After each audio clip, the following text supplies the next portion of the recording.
Hello everyone. Okay, in the last video, I yes, okay. In the last video, I with just a few very general comments about the leopard. I said that since we were dealing also with a change in the world, the change of power from one group to another and so on, that we can see very well in that book and in this one that I'm going to talk about today, the creepers and the climbers along the that greasy pole towards power. And I mentioned that there is one book that I particularly enjoyed reading, which is Bel Ami. Bel Ami by this is Penguin Classics. By Guy de Montpassant. Okay, this is 19th century, and of course, I'm going to take you back to that world of the 19th century. But you can obviously do the connections and the whatever. Let me bring this a little bit here. You can make the connections yourself. So, okay, the protagonist of the book is a guy called George Duroy, or Duroy. And he has been a soldier in France. Okay, this is in 19th century France. He has been in the wars in Algiers and Tangier and so on. He comes back home. He's broke, absolutely broke. He can actually count the pennies in his pocket.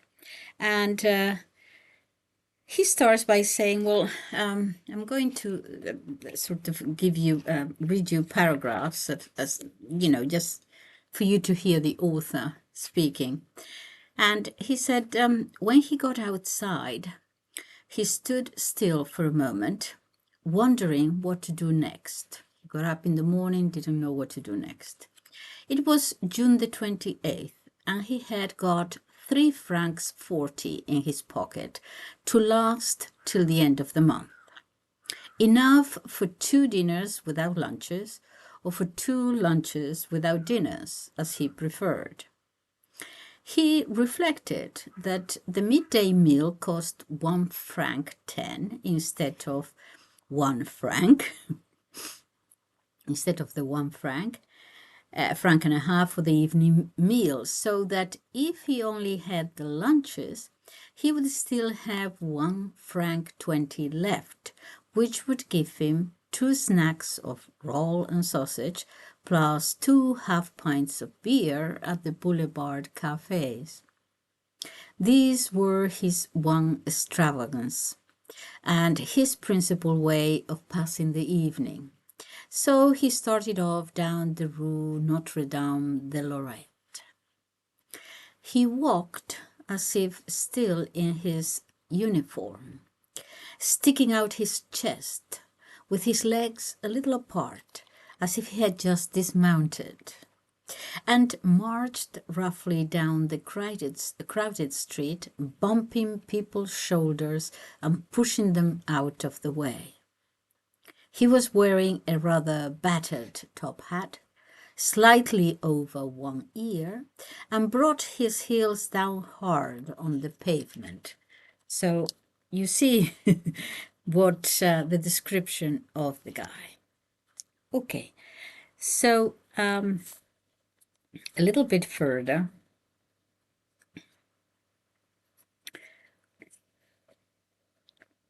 He strolled on. I'll go on as far as the Madeleine, he said to himself, and then come back slowly. He couldn't eat, so he's walking about. As he reached the corner of the Place de l'Opéra, he passed a portly young man whose face seemed vaguely familiar. He turned to follow him, searching his memory and repeating to himself, "Where the dickens have I met that fellow?"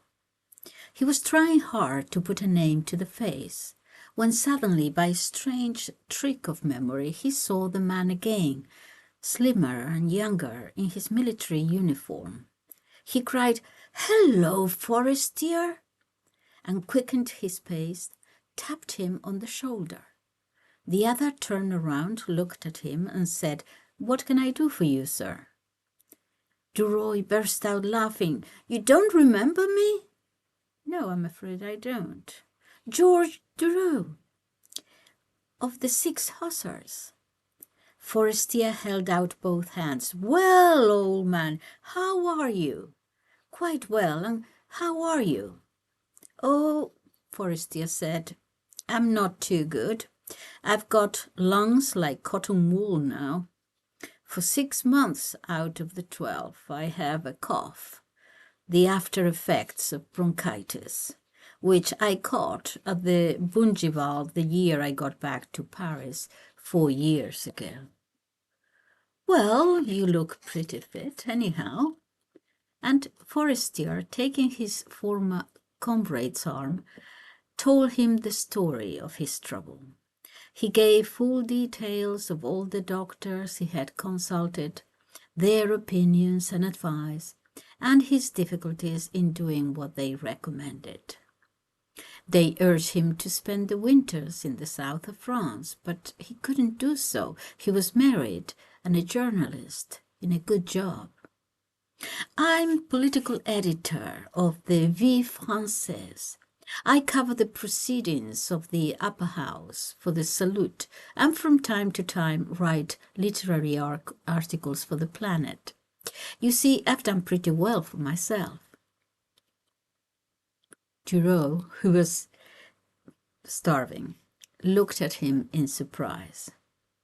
He had changed a great deal and developed. Now he had the presence, Forestier that is, he had the presence and self-assured manner of a prosperous man. He was well turned out, and his waistline showed that he did himself well. Formerly he had been thin, slight, and athletic, a happy-go-lucky, rowdy, noisy fellow, always ready for a lark. In 3 years, Paris had entirely changed him. Now he was portly and pompous, with a few grey hairs showing round his temples, though he was only 27. Forestier asked, "Where are you going?" Duroy replied, "Oh, nowhere in particular. I'm only taking a stroll before going home." "Well, come along to the newspaper, to the Vie Française, where I've got some proofs to correct. Then we'll go and have a drink." "Right, I like nothing better." And they walked on, arm in arm, with that ready friendliness which exists between old boys of the same school and comrades of the same regiment. "And what are you doing in Paris?" asked Forestier. Duroy shrugged his shoulders.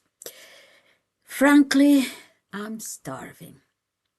When I was demobilized, I wanted to come here to Paris to make my fortune, or rather just to live here in Paris. And now I've been working for 6 months in the offices of the Northern Railway at a salary of 1,500 francs a year, with no extras."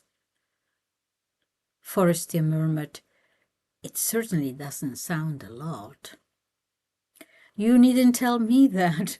But what can I do about it? I'm alone. I know nobody, and I've got no pull anywhere. It isn't want of goodwill, it's want of means." So, anyway, they keep talking, and Forestier finally gives him some money for clothes because he invites him to his house. Let's see what happens. He goes to his house, he rented a suit, an appropriate suit, and goes to his house for dinner with other people there, important people. He gets to the door. "Monsieur Forestier, please?" "3rd floor, the door on the left." The hall porter's answer was deferential, showing respect for his tenant. George Durow went up the stairs. He felt a little nervous, shy, and uncomfortable. He was wearing evening dress for the first time in his life, and he wondered if he looked all right. He was sure that everything was just wrong. His boots were not patent leather, though they were neat, for he was proud of his feet. He had bought his shirt that morning at the Louvre for 4.5 francs, and the starch front was too thin and was already creasing. His everyday shirts were all showing signs of wear, and even the best was too bad to use. His trousers, on the large side, did not really fit his leg and seemed to ball round the calf. They had the shoddy look of all second-hand garments that have not been cut for their successive wearers. The tailcoat alone was by a happy accident a good fit. He went upstairs slowly with a beating heart, feeling acutely uncomfortable, tormented above all by the fear of looking ridiculous. Suddenly he was aware of a gentleman in full evening dress facing him and looking at him. They were so close to each other that Duroy recoiled a step and stood still in astonishment. It was himself reflected in a full-length mirror, which afforded a view of the whole extent of the first-floor passage. He started with a feeling of elation. He looked so much better than he had expected. At home he had only a small shaving glass, in which he could not see the whole of himself and only got a distorted view of the different parts of his hired suit. So he had formed an exaggerated idea of its imperfections and was terrified on looking like a scarecrow.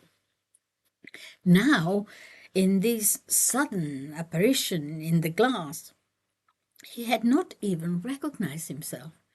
He had thought he was a stranger. His first glance showed him a very smart, well-dressed man of fashion.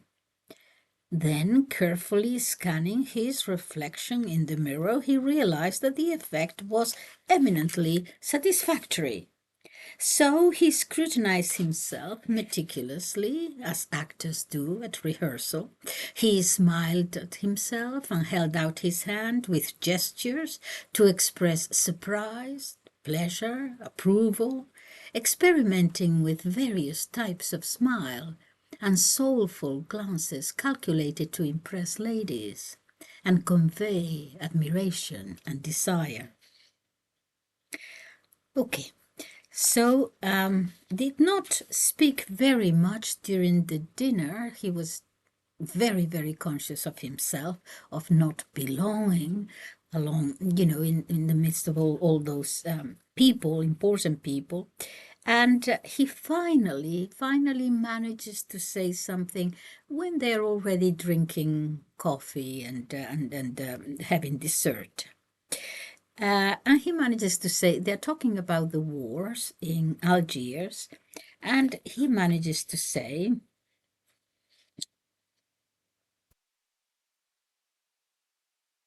just one little sentence, he says, intelligent men will make good, the rest will fail.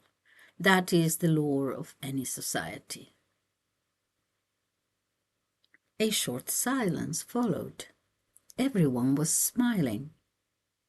Then George Durow spoke up for the first time, as surprised at the sound of his own voice, as he had never heard it before.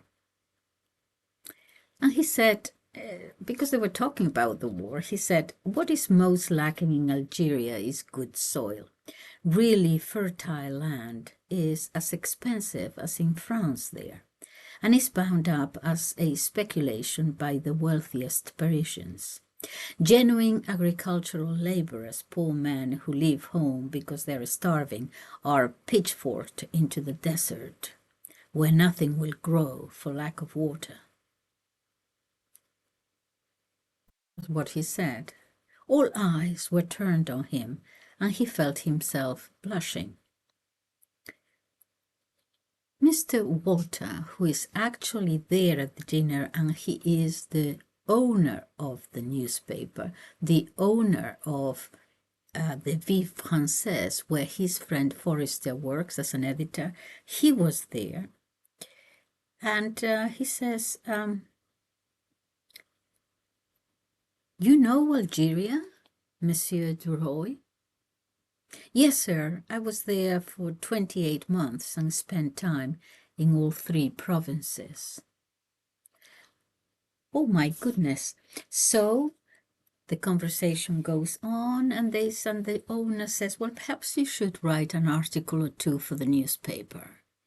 You seem to be knowledgeable enough.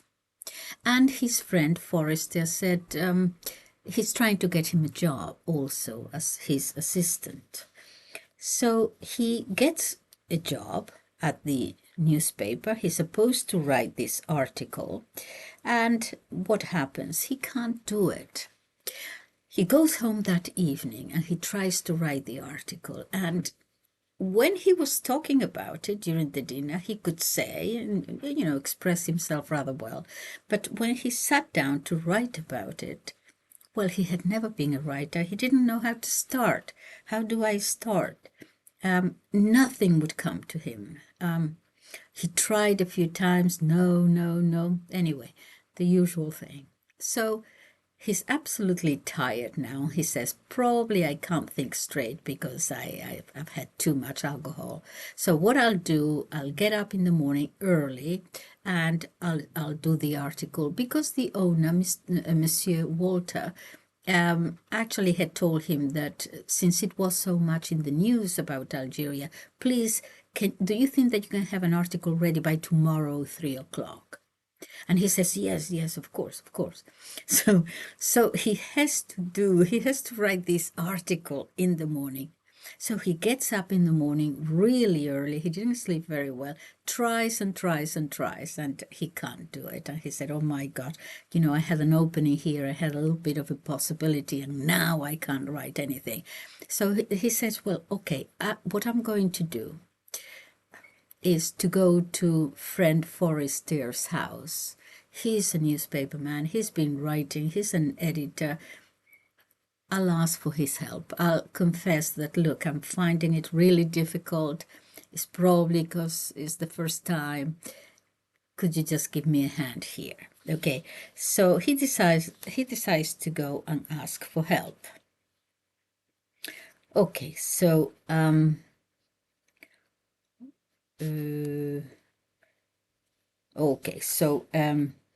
next one.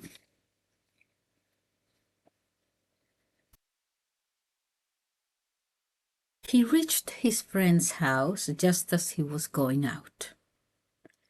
You here, and so early too. What do you want me for? Duroy, worried at meeting him just as he was going out, stammered, the fact is, well, I just can't manage my article. The one on Algeria, and Monsieur Walter asked me to do that by 3 o'clock. It is not surprising, as I've never written anything before. One needs practice for that, as for everything else. I shall soon get into it, I'm sure, but I don't know how to set about getting the first article going. I've got ideas, heaps of them, but I can't put them into words. He stopped for a moment, hesitating, and Forrester smiled with a knowing air. Oh, I know all about that.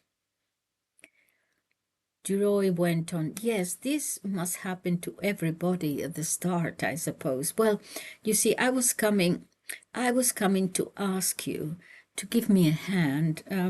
In 10 minutes, you would put me straight and show me how to do the trick. You could give me a lesson in good style. Without you, I should never be any good. Forestier continued to smile happily. He tapped his old friend's arm and said, "Look, go along and find my wife. She'll fix you up quite as well as I could. I've trained her for the job. I've got no time this morning myself, otherwise I'd have been very glad to help you." And Duroy, suddenly shy, hesitated. He dared not to do it, but at this hour, he said, I can't possibly burst in on her, can I? Yes, of course you can. She's up. You'll find her in my study, busy putting my things in order. But Duroy refused to go upstairs. No, it's quite out of the question. Forestier took him by the shoulders, swung him round on his heels, and cried as he pushed him towards the staircase, "Get along, you idiot! I've told you to go up. Surely you don't want to force me to go back up 3 flights of stairs to introduce you and explain your quandary." At last, Duroy gave in. "Thank you. I'll go up. I'll tell her you forced me. Absolutely forced me to come up and find her." "Yes, do. She won't eat you. Don't worry. But don't forget, we meet at 3 o'clock. That's the main thing." "Right. You needn't be afraid."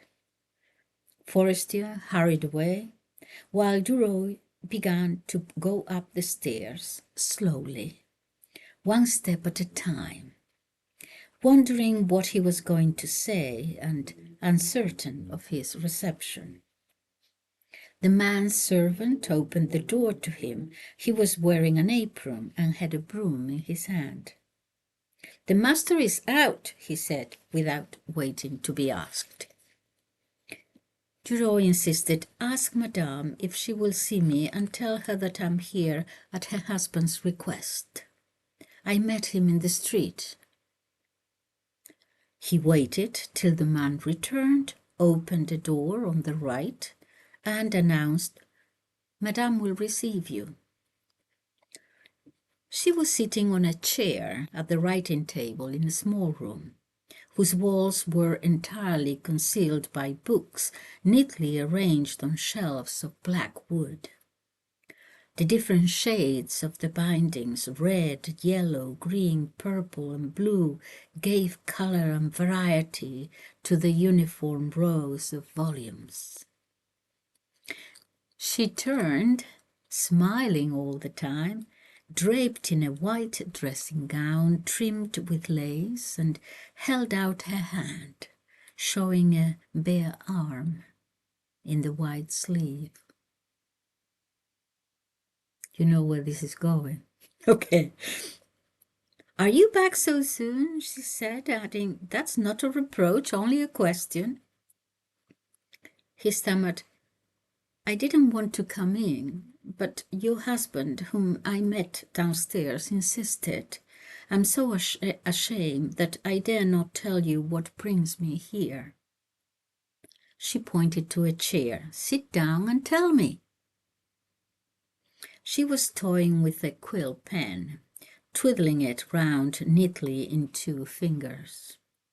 In front of her lay a large sheet of paper, half covered with writing, which she had stopped as the young man came in.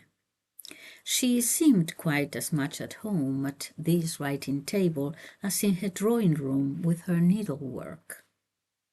A faint scent from her dressing gown suggested that she had only just got up. And Duroy tried to guess and imagine her smooth young body, plump and warm, swathed in the soft material. As he remained tongue-tied, she went on, "Well, come along, tell me." He murmured hesitantly, "Well, really, I daren't. The fact is, I worked very late yesterday evening and this morning very early on the article on Algeria which Monsieur Walter asked for, and I can't do any good with it. I've torn up all my attempts. I'm not used to this kind of work, and I came to ask Forestier to help me just for once. She interrupted him with a hearty laugh, pleased and flattered. And so he told you to come and find me, huh? That was nice of him. All right, so that is the first introduction. And yes, madam, he told me you would do the trick for me better than he could. But I didn't dare. I refused to. I refused to agree. You understand, don't you? She got up. I'll be delighted to collaborate with that. I like the idea. Look here, come and sit down in my place. They know my writing at the office and will turn out an article that will make a sensation. In the novel, we learn much later on that all those wonderful articles that Monsieur Forestier had been writing and for which he was so famous, they were actually written by her. Okay, so she's quite an experienced hand at writing. He sat down, picked up a pen, spread out a sheet of paper, and waited. Madame Forestier remained standing, watching his preparations. She was enjoying this. Then she reached for a cigarette on the chimney-piece and lit it. I can never work without smoking, she said. Now, come along. What do you want to say? He looked up at her in astonishment. But that's what I don't know. That's what I've come to you for. She retorted, oh, I'll put the thing into good shape for you. I'll make the sauce, but you must provide the meat. He remained embarrassed and said hesitantly, I should like to tell the story of my travels from the start.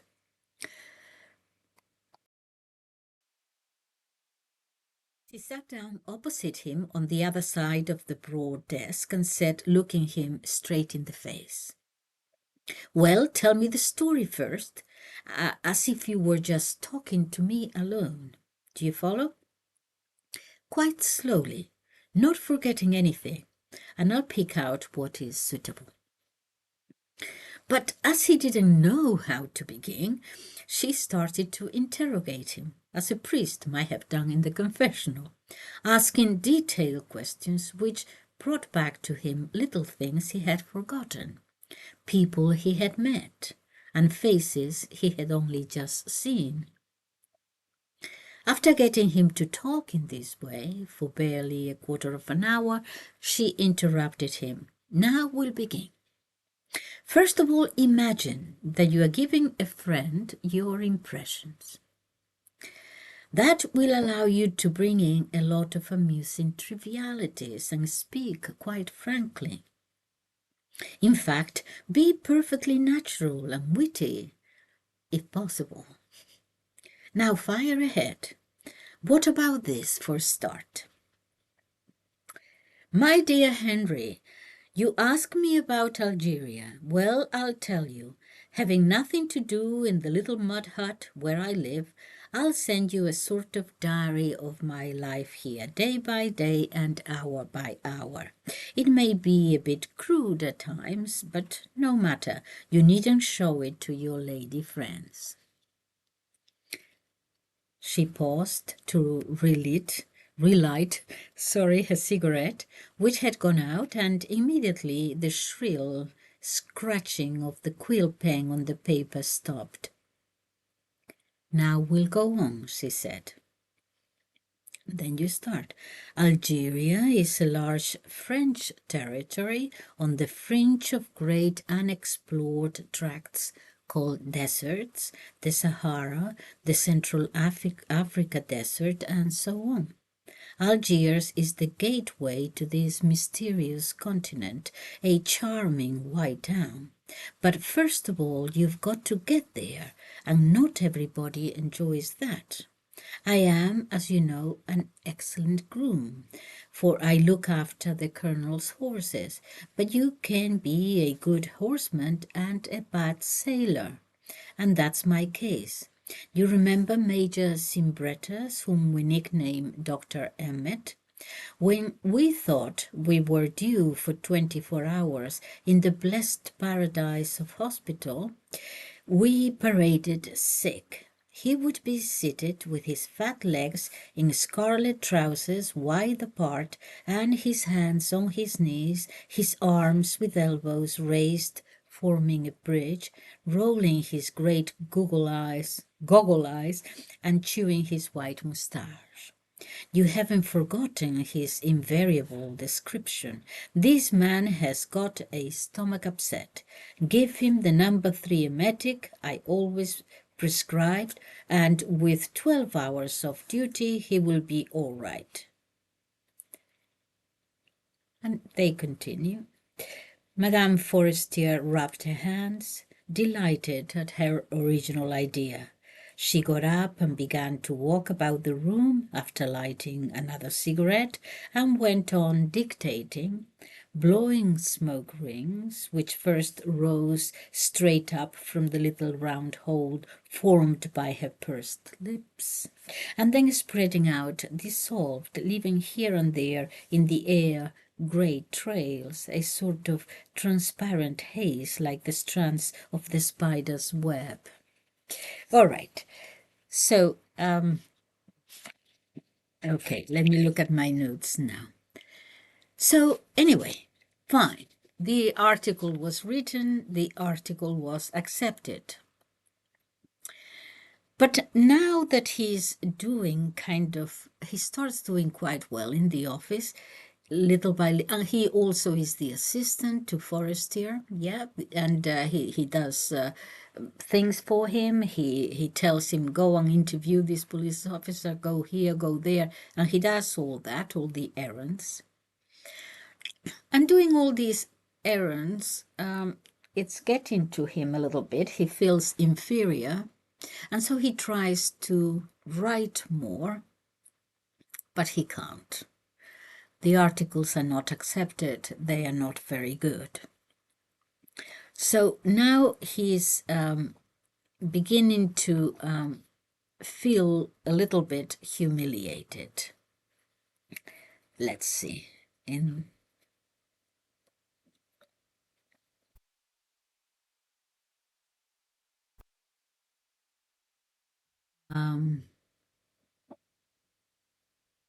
But the difference between that and writing articles on any subject that interested him, or dealing magisterially with political questions, was as great as that between driving in the Bois as a coachman and as owner of the carriage. What was most humiliating of all was to realize that the doors of society were closed to him, not to feel in a position of equality with those with whom he had to deal, and not to enjoy friendly relations with ladies, though several well-known actresses had shown him a flattering interest. Okay, he's improving in life in a certain way, but now he begins to look at what he has not, and comparing himself with those who have more than he has, and beginning to feel envy and jealousy. He knew indeed from experience, he has to go to these special places for ladies of easy virtue every now and then. He's quite popular, and he knew indeed from experience that all women, society ladies as well as stage stars, were strongly attracted to him with instantaneous sympathy, and he felt the impatience of a hobbled horse. not knowing on which of them he could rely to advance his fortunes. Okay. So frequents ladies' places and gets familiar with one of them specifically, and that is Rachel. Let me tell you about Rachel.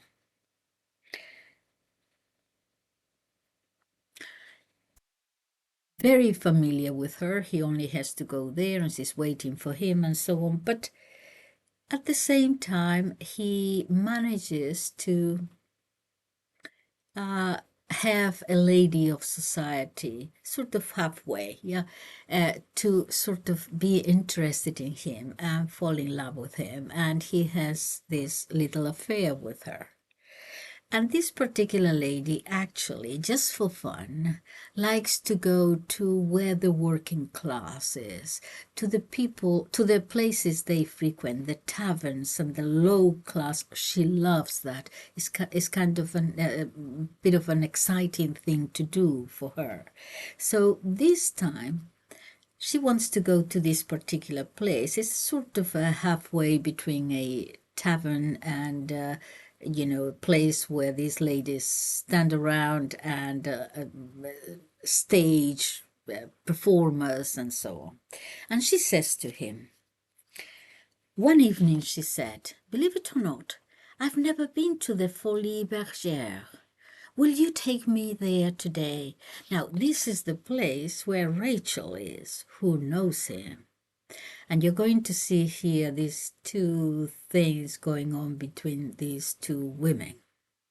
Okay, he hesitated, being afraid of meeting Rachel there, but he reflected, no matter. After all, I'm not married, and if he sees me, Rachel, she will understand the position and won't speak to me. Besides, we shall have a box at the theater. Okay, he's depending on the fact that he knows that even criminals have criminals' honor, and even a prostitute will know, who this lady who knows you, nevertheless, if she sees you with a lady, she won't come up to you and say, hello, dearie. So there is a certain, he depends on this, that she will ignore him with this lady. So he said, okay, I think we'll be okay. And we have a box there in that little theater anyway. So there was another reason that decided him. He was glad of this opportunity to stand with Madame de Marelle, her name is Clotilde, that's his lover, that he could show off a box at the theater, which he had got gratis anyway, because he works for the newspapers. He didn't pay for it, but anyway, wanted to show off that he had a box at the theater, and even though she wouldn't know that it was at no expense to himself. First of all, he left Clotilde in the cab to go and get his pass without her seeing that he got it for nothing. Then he went back and escorted her in, greeted by the attendants. The promenade was packed, and they had great difficulty in pushing their way through the crowd of men and girls. At last they reached their box and settled down, shut in between the orchestra, which had not begun to play, and the milling throng on the promenade. But Madame de Marelle is Clotilde, the lady who is with him, hardly looked at the stage, only interested in the prostitutes parading behind her. She was continually turning round to look at them. They fascinated her. So she would have liked to touch them, feel their dresses, their cheeks, their hair, to find out what these creatures were really like.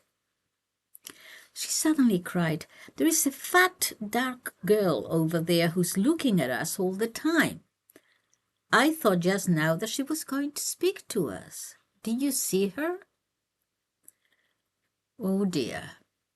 He replied, "No, you must be mistaken."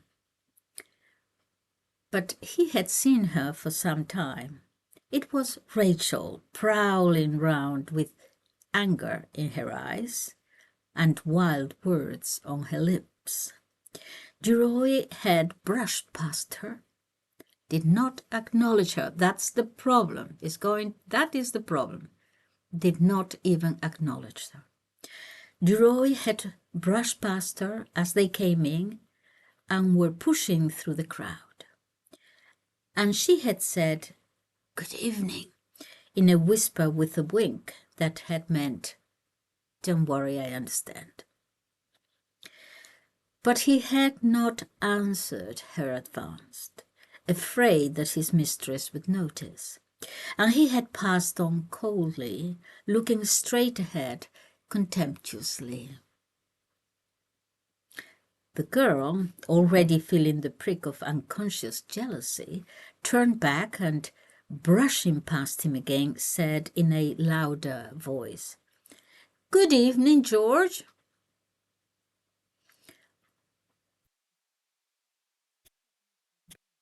But determined to be recognized and greeted, she walked backwards and forwards behind the box, waiting for an opportunity.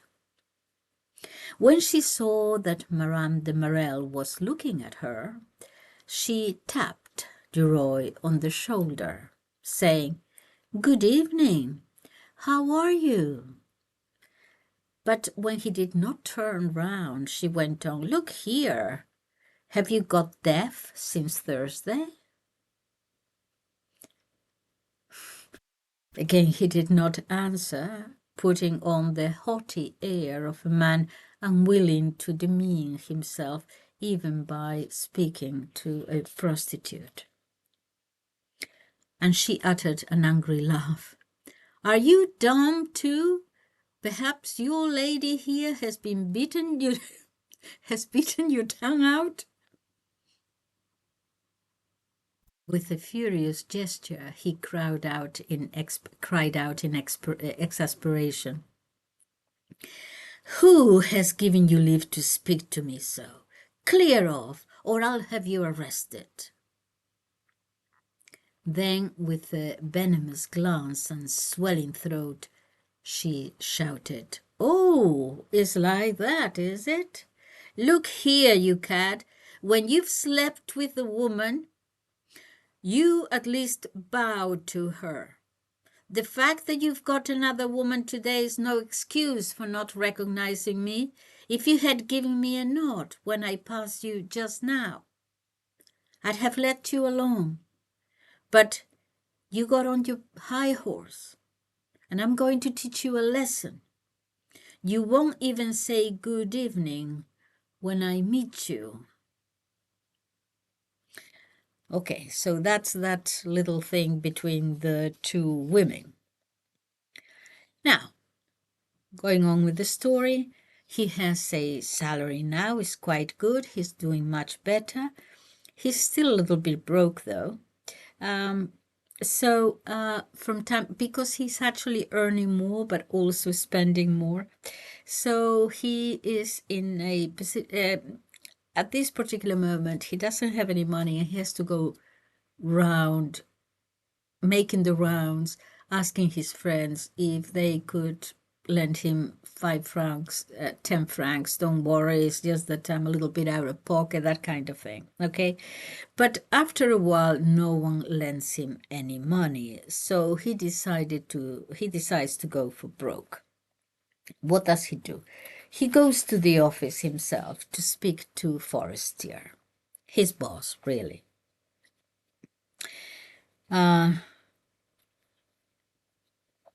So this is the day he decides to actually go and ask for money. Next morning, George Duroy woke up very depressed. After dressing slowly, he sat down at the window to think things out. He felt bruised all over as if he had been beaten the day before. At last, the urgent necessity to raise some money goaded him into action, and he went along to the forestiers, not to the office, actually. I thought it was the office, not to their house, to the forestiers. His friend received him lounging in front of the fire in his study. "What has got you up so early?" he said. "Well, something very serious. I've got a debt of honor." "A card debt?" After a pause, Duroy answered, "Yes, a card debt." "A big one?" 500 francs. Actually, he owed 280. Forestier asked suspiciously. He had been through this before. He asked suspiciously, "Whom do you owe it to?"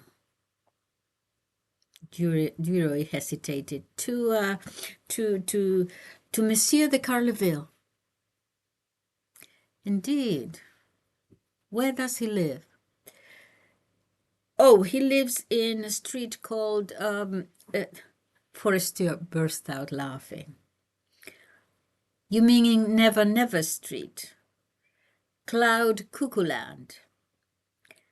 I know the gentleman well, old man. Let me tell you something.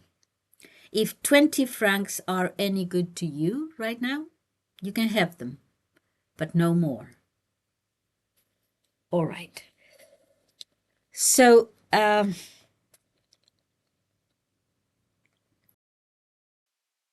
okay, so what is happening now is that Forestier is little by little sort of treating him badly. He's losing respect for him, okay?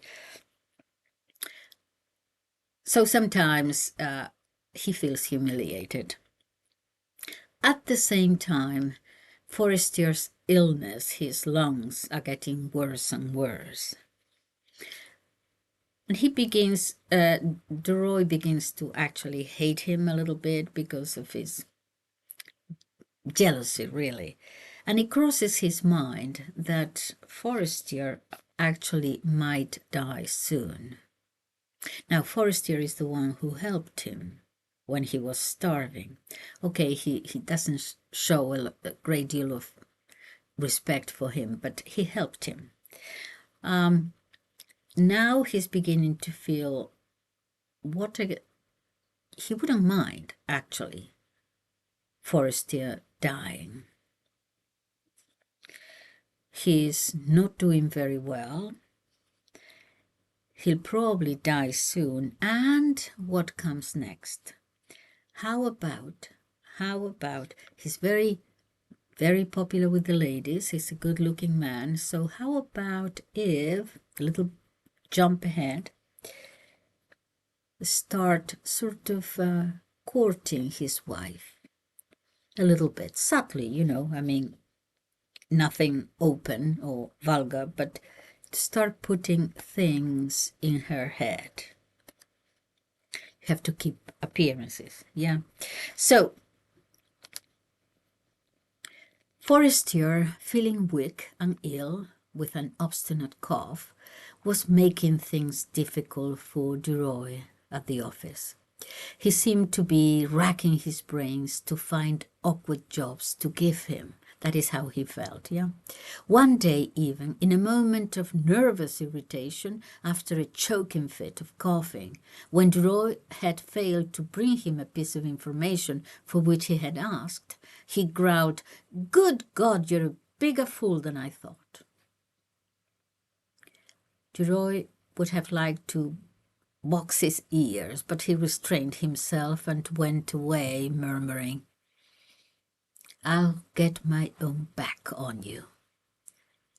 With a sudden inspiration, he added, "I'll seduce your wife, old man."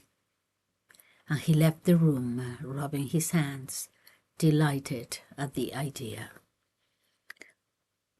The very next day, he decided to carry out his plan and called on Madame Forestier to reconnoitre the ground. He found her lying on the sofa, reading. She held out her hand without moving, merely turning her head and say, "Well, how are you, Bel Ami?" They started calling him Bel Ami because a little girl in the story, actually the daughter of his mistress, calls him Bel Ami, and so everyone knows about it, and so everyone starts calling him George Duroy Bel Ami. "Well, how are you, Bel Ami?"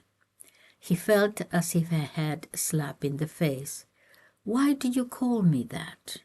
She answered with a smile, "I saw Madame de Morel,"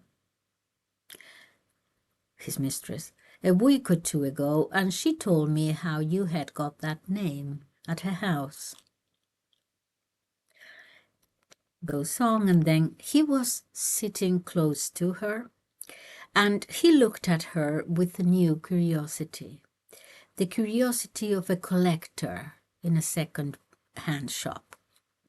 She was attractive, blonde, with a fair, soft, warm skin that invited caresses. He thought, "She's certainly far more attractive than the other one." He never doubted that he would have his way. He had only to stretch out his hand. He felt, and take her as one picks an apple. He said with emphasis, "I didn't come to see you because it was better so." Not understanding, she asked, "What do you mean? Why?" "Why? Can't you guess?" "No, I've no idea." "Because I'm in love with you. A little, only a little, and I don't want to plunge head over ears." She gave no indication that she was surprised or shocked or flattered. She continued with the same indifferent smile and replied calmly, "Oh, you can come here all the same. No one ever loves me for long." Surprised at her tone rather than her words, he asked, "Why?" "Because it is useless.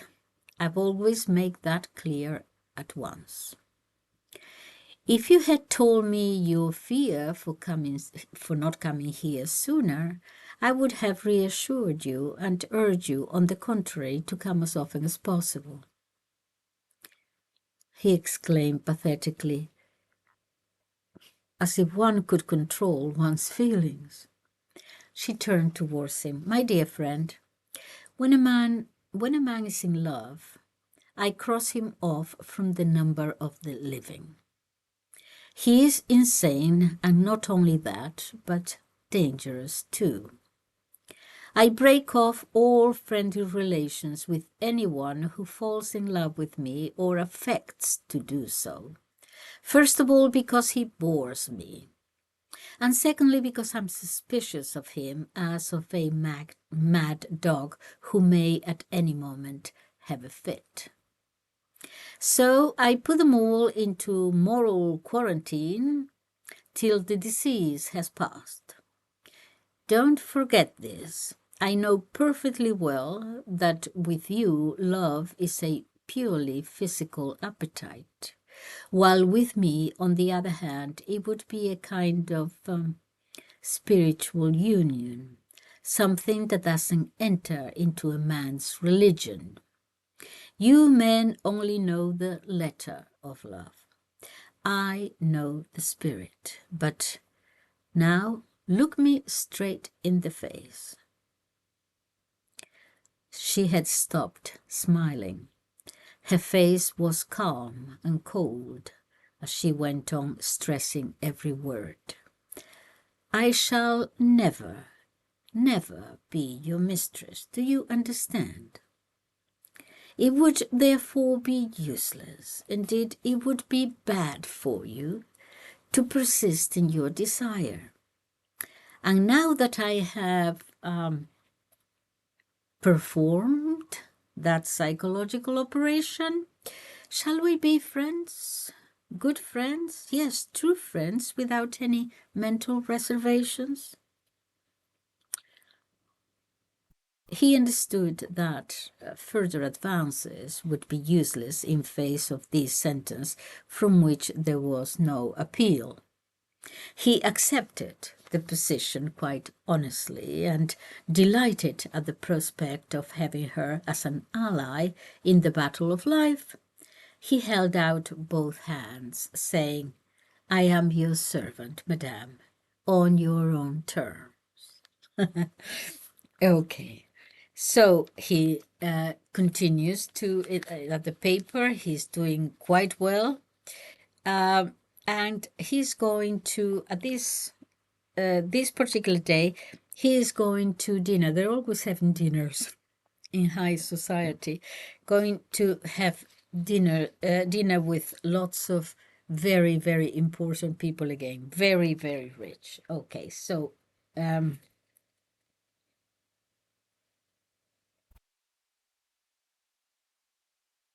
He's getting ready. Then, having finished dressing, he put out the light and went downstairs. All the way along the outer ring boulevard, girls kept accosting him, but wrenching his arm away, he explained in fierce disdain, "Do leave me alone," as if it was an insult and an affront. What did they take him for? Couldn't these prostitutes tell who he was? The consciousness of his tailcoat, which he was wearing to go to dinner with very rich, very well-known, very influential people, made him feel a different person. He seemed to have changed his nature and become now a new man, a member of a new world, the world of high society. So here he is now climbing, yeah? All right. There is an old poet who writes for the newspaper, very, very experienced, very, very good writer, and they enter into a conversation. He's trying to get ahead, Duroy is, to try to get ahead in life, and so the author puts here a poet telling him about life and death and all that kind of thing. So his name is Norvet de Varenne. He's one of the old school. So here is Norvet de Varenne, the old school poet, with Duroy, George Duroy, and they are talking about someone else. And Duroy says, "This Monsieur Laroche Mathieu seems a very intelligent, well-educated man." The old poet murmured, "Oh, you think so, do you?" The young man, surprised, hesitated. "Yes, I do. Besides, he's considered one of the outstanding men in the Chamber of Deputies." "Perhaps he is.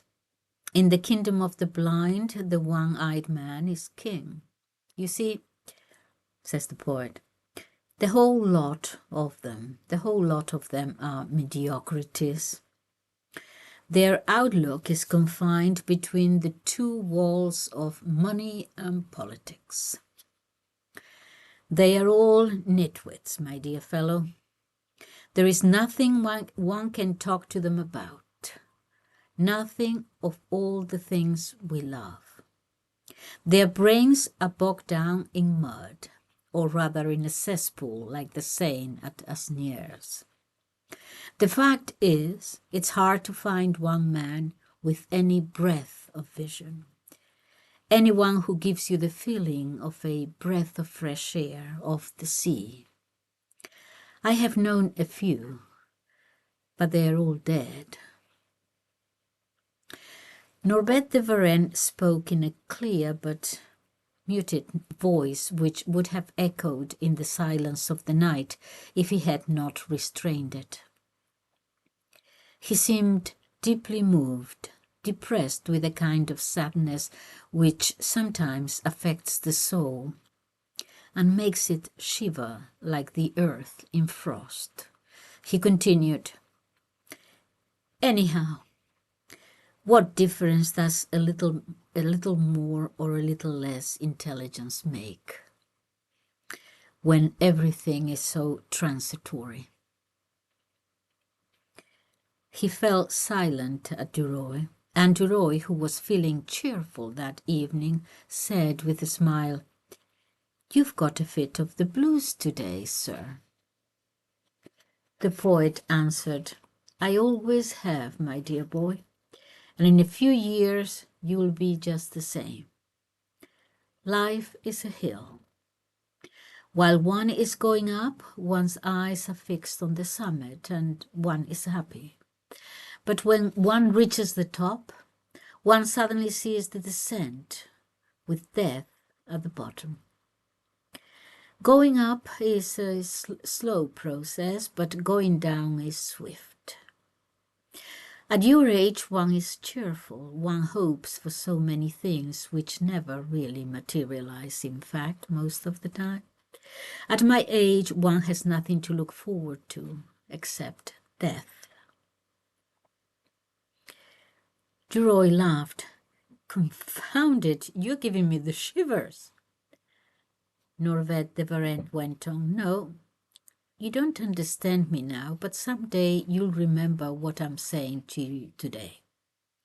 There comes a time, you see, and for many people it comes quite soon, when there is nothing more to laugh at, because behind everything one sees he's aware of death. The word death means nothing to you. You don't understand it at your age, but at my age it is terrifying. The realization of death comes suddenly. One doesn't know why or how, and then everything in life looks quite different. For the last 15 years, I have been tortured by this knowledge, which gnaws at my vitals like some devouring beast. The realization has grown gradually, month by month, hour by hour, wearing me down like a house crumbling to ruin. It has changed me so that I no longer recognize myself. Nothing is left now of the brilliant, healthy, strong man I was at 30. I have watched this knowledge whiten my black hair with slow, relentless malignity. It has robbed me of my firm flesh, my muscles, my teeth, the whole of the body I once had. All that remains is my despairing soul, and that will soon be gone, too. Yes, like some devouring spirit, it has worn me down, slowly but pitilessly, pursuing the long destruction of my being, minute by minute. And now I feel myself dying in everything I do. Every step brings me nearer to death. Every movement, every breath hastens its hateful approach.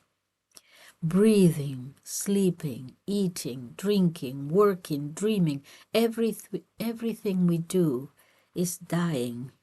In fact, living is dying. Yes, you will soon learn the truth of this. If you thought just for a quarter of an hour, you would realize it. What are you living for? Love? A few more kisses and you will be impotent. Next, you want money for what? To pay for love.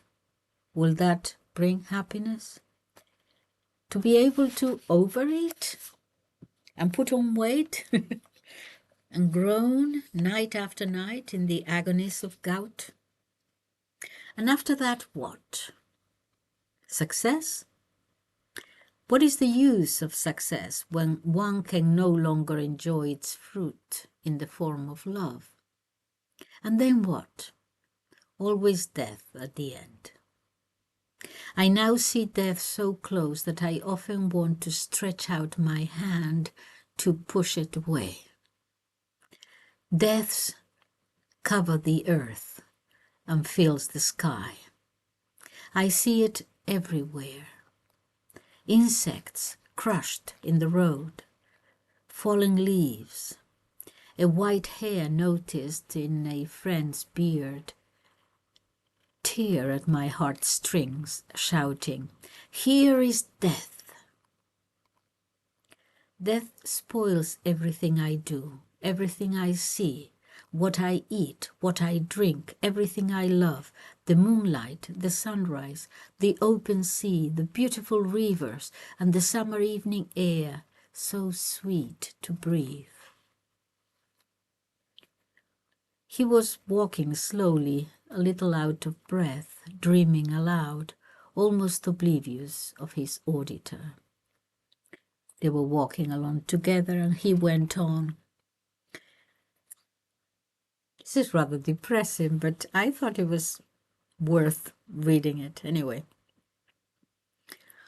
He went on, and no one ever returns. No one ever. The casts of statues are preserved, and the temples from which identical objects are made are kept. But my body, my features, my thoughts, my ambitions will never be repeated. And yet there will be born millions, thousands of millions of human beings who will have within a few square centimeters a nose, eyes, forehead, cheeks, and a mouth, and a soul like mine. But I shall never be seen again. Nothing recognizable, even as part of me, will be seen again in all these countless different beings, essentially different though roughly similar. What have we to cling to? Who will hear our cries of distress? What can we believe in? All religions are futile, with their childish morality and their selfish promises, all so incredibly stupid. Death is the only certainty. Yes, if you don't believe in God, obviously, yes. That's the difference, despair. He stopped, and taking Duroy by the two lapels of his overcoat, went on slowly. Ponder all this, my boy. Think of it for days, for months, for years, and you will take a new view of life. Try to free yourself from everything that binds you to life. My goodness. Make the superhuman effort to escape alive from your body, your interests, your thoughts, and the rest of humanity, and look elsewhere. Then you will understand how unimportant are the disputes of romantics and realists and discussions on the budget. He resumed his walk, quickening his pace. But you will also know the ghastly agony of despair. You will struggle, bewildered and overwhelmed with doubts. You will cry help in every direction, and no one will answer. Thinking about the secular France of the 19th century. You will stretch out your arms and call for assistance, love, consolation, rescue, and no one will come. Why do we suffer in this way? The reason is that we must have been born to live more like animals and less like thinking beings. Do you see the connection here? When you take away God, you become more of an animal. And when you do, you become more like an angel. It doesn't put you down, it lifts you up. What an amazing conversation this. The reason is that we must have been born to live more like animals and less like thinking beings. But as a result of thinking, a disproportion has developed between the state of our increased intelligence and the unchanging conditions of life.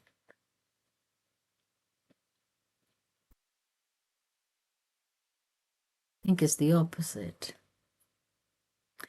It is the conditions of life that change. It is not our intelligence or our human nature that changes. In any case, consider ordinary people. Unless great misfortunes come upon them, they are contented and do not suffer with the suffering round them. The animals are not conscious of it either. The poor and the suffering are not, he's saying, are not conscious of their suffering. The middle class, upper bourgeoisie, that's what they believed. He stopped again, thought for a moment, and went on in a weary, resigned tone. I am a lost soul. I have neither father, nor mother, nor brother, nor sister, nor wife, nor children, nor God. And he went on after a pause. I have only my poetry. They keep walking. He recites a few poems. Excuse me. And reaching the Concord Bridge,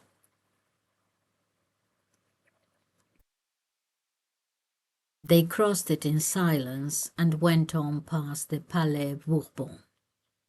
Norbert de Varenne continued talking. Mary, my boy, you don't know what it's like to live alone at my age.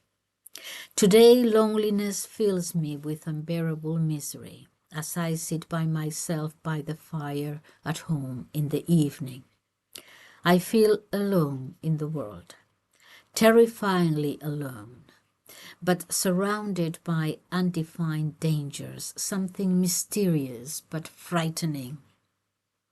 The wall separating me from my unknown neighbor next door puts me as far from him as the stars I can see out of my window. No connection there. A sort of fever torments me, born of anxiety and fear, and the silence of the walls appalled me. The quietness of a room where one lives alone is so complete, so depressing.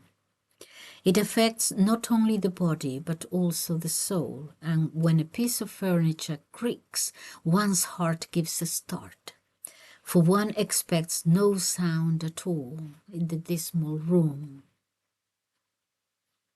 He fell silent again and then added, when one grows old, it would be nice all the same to have children.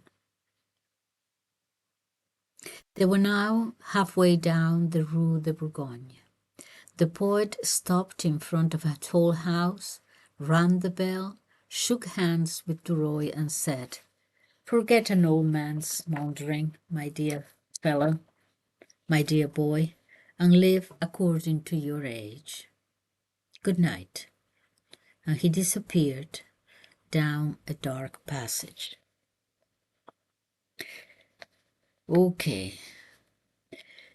Story continues. Eventually, Forestier dies.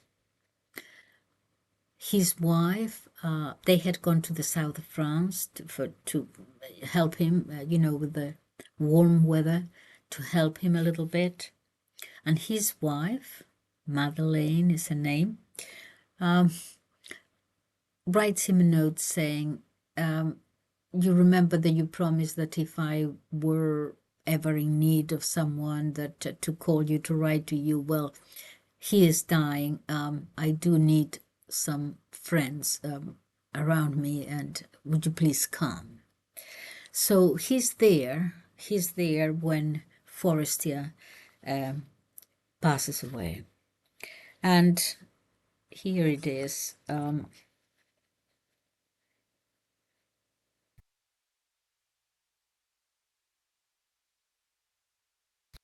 They are talking.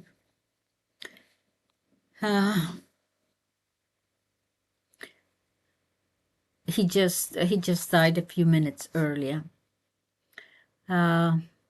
Duroy continued.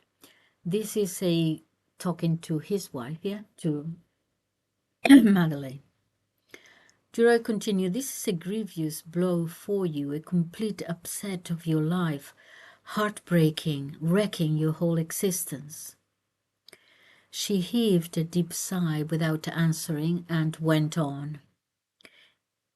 It is sad for a young woman like you to find herself alone as you will be from now on. He stopped, but still she said nothing.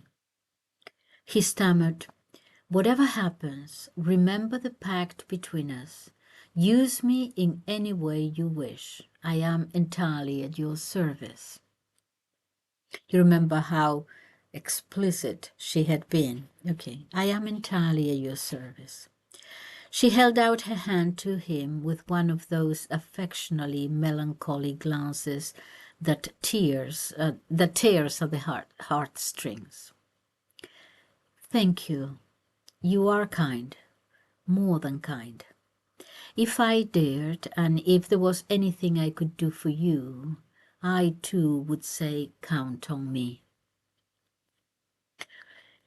He had taken her outstretched hand, and he continued to hold it tight, with a strong desire to kiss it. At last he made up his mind, and raising it slowly to his mouth, he held the soft skin, a little hot, feverish, and scented, long pressed against his lips. When he felt that his friendly caress was lasting too long, he hardened his heart to let the small hand fall. It dropped gently on her knee, and she said gravely, yes, I shall be very lonely, but I shall manage to be brave. He didn't know how to make it clear to her that he would be happy, very happy, to take her for his wife. Of course, he could not say so in so many words at this time and place, in the presence of the body who was still there, the dead body, but he might, he thought, without offending against propriety, find one of those ambiguous periphrases which mean which mean much more than they say and express what is really meant in spite of their calculated reticence. Okay, continue on. He turned round. Come and get a breath of fresh air, he said. It's a lovely evening. She came over quietly and leant on the window-sill by his side. Presently he said in a low voice, okay, they're there in the room. They open the window for some fresh air because the body is beginning to smell and everything, but the body's still there. And look what happens. Presently he said in a low voice, listen and understand what I want to say. Above all, don't be angry with me for speaking of such a thing at such moment. But I shall be leaving you the day after tomorrow. And when you get back to Paris, it might be too late. This is how it is. I am a poor devil with no money. I've got to make my own way, as you know. But I've got ambition and some brains, I think. And I've made a good start. In the case of a man with an established position, one knows where one is. With a man only starting, one doesn't know how far he will go. So much the better, or so much the worse. Well, I once said to you in your own house that my dearest dream would have been to marry a wife like you. I say it again to you today. Don't say anything. Let me go on. It is not a proposal that I am making. The time and place would render that intolerable. I only want you to know that you can make me happy with a word. That you can make of me either a brotherly friend or even a husband, as you will. That I am yours to command, body and soul. I don't ask for an answer now. I don't want to discuss the matter here. When we meet later in Paris, you will let me know your decision. Till then, not a word more. Okay. So,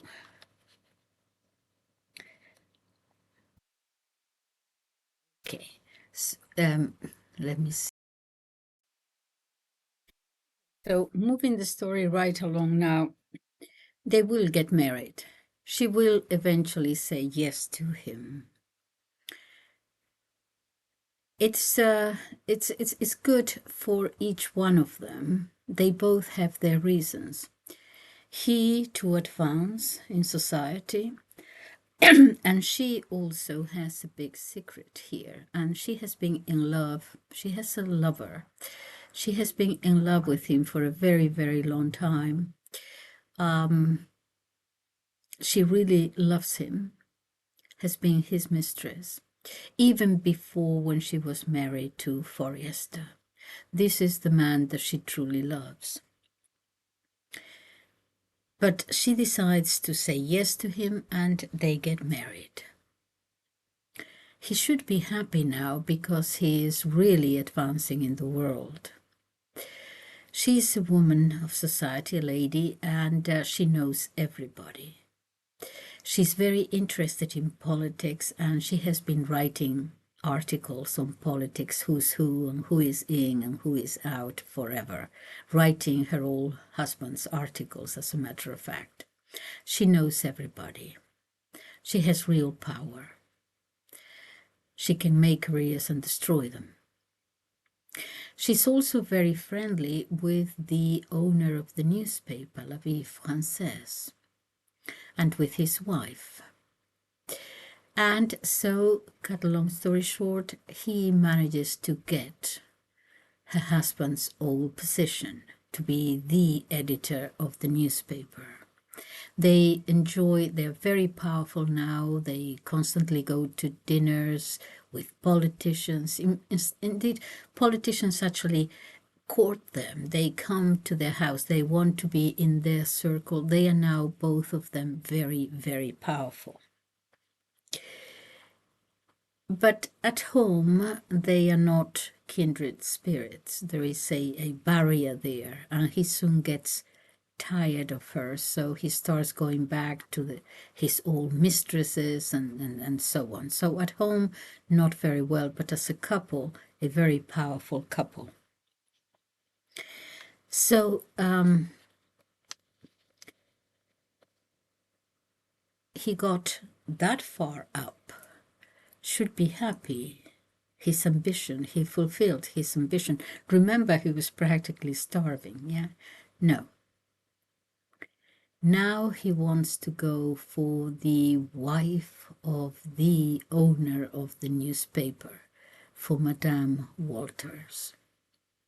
He wants to get higher up, because not only do they have power, but they have millions and millions.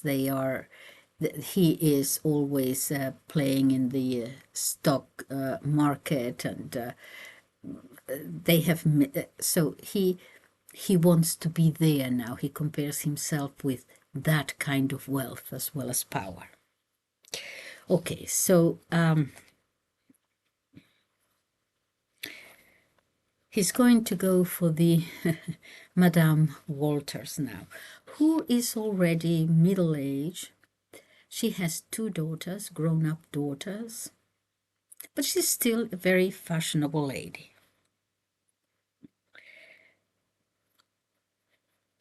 Madame Walter made no comment. She was rather tired. Oh, I'm sorry, someone is knocking at the... Okay, I just had my book delivered, the one that I told you about yesterday, The Leopard. Okay, so now he's trying his boss's wife. Madame Walter made no comment. She was rather tired, and her breast rose and fell with the effort of breathing, as the Roy could not help noticing.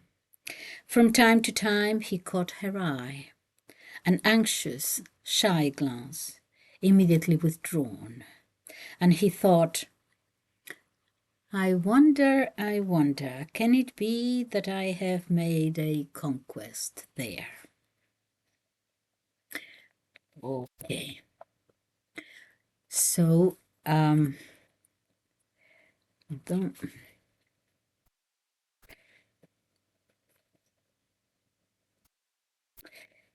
at one particular moment, she shrugged her shoulders impatiently. I tell you, it's a fact. Don't you realize that they have got important financial interests at stake today? Today, my dear, in politics is not a question of find the woman, but find the business interests involved.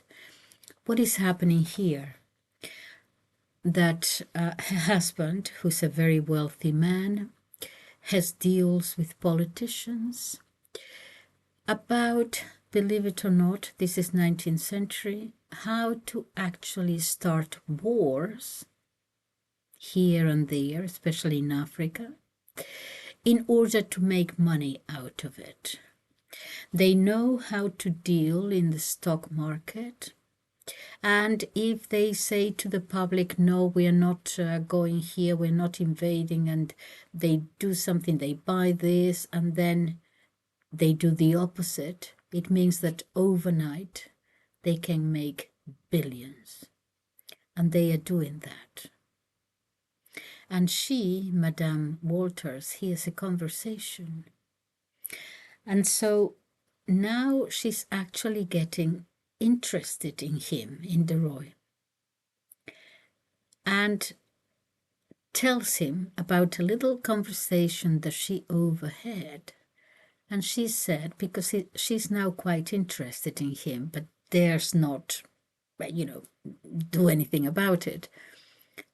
But she's going to do him a favor and says, if you invest in this stock,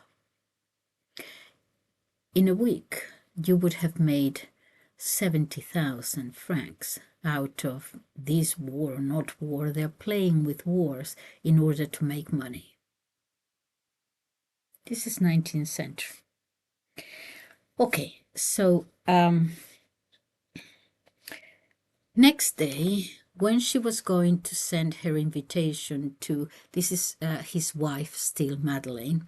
Next day, when she was going to send her invitation to Madame Walter, he decided to anticipate her in order to find himself alone with his chief's wife and see if she was really falling in love with him. He was amused and flattered at the idea. And then, well, why not, if it was possible? He rang the bell at the Boulevard Malesherbes on the stroke of 2 o'clock and was shown into the drawing room where he waited. Madame Walter appeared, holding out her hand with undisguised pleasure. What lucky breeze wafts you here, she said. No lucky breeze, only the wish to see you. An impulse that I couldn't resist brought me here. I don't know why. I've got nothing to tell you. I just came and here I am. Can you forgive this early call and the frankness of my explanation?" He spoke with jocular politeness and a hint of seriousness in his voice. She seemed amazed, blushing slightly and stammering. "But really, I don't understand. It's such a surprise." He added, "It's a proposal." Spoken in jest so as not to alarm you. They were sitting close to each other. She took the matter lightly. "So it's a serious proposal?" "Certainly it is. I have long, very long, wanted to make it, but I haven't dared. You have the reputation of being such a dragon of propriety." She had recovered her poise and replied, "Why did you choose today?" "I don't know." Then, lowering his voice, "Or rather, because since yesterday I have not been able to think of anything but you." She suddenly turned pale and stammered, Come. Enough of this childish behavior. Let's change the subject." But he had fallen at her knees so suddenly that she was frightened. She tried to get up, but he held her firmly in her chair, throwing his arms round her waist, and repeated, "Yes, it's quite true. I've been madly in love with you for a long, long time. Don't say anything. I know quite well that I am mad. I love you, if only you knew how much I love you." She was choking and grasping, struggling to speak, but unable to utter a word. She pushed him away, obviously, with both hands, seizing him by her hair to fend off the mouth which she felt was seeking hers. She kept turning her head from right to left and left to right, shutting her eyes so as not to see him. He felt her through her dress, caressed her, and fingered her body, and she put up no resistance to his fierce, brutal love-making. Suddenly he rose to his feet and tried to take her in his arms, but free for a moment she had thrown herself back and was now moving from chair to chair to evade him. This chase seemed ridiculous to him, and he slumped into a chair with his face in his hands, pretending to sob convulsively. Then he sprang to his feet and cried, "Goodbye forever," and fled from the room. He picked up his stick in the hall calmly and went out into the street, saying to himself, "Good Lord, I really believe things are moving." And he went to a post office to send a wire to Clotilde, his mistress, arranging to meet the next day. Moving along, in another circumstance, but Madame Walter excited him by the difficulties she was putting in his way. It was something new in his experience, and men always like novelty. She wanted to go home early, and he offered to see her home. They're leaving from, I think, another dinner or something. She refused, but he was pressing. "Why won't you let me?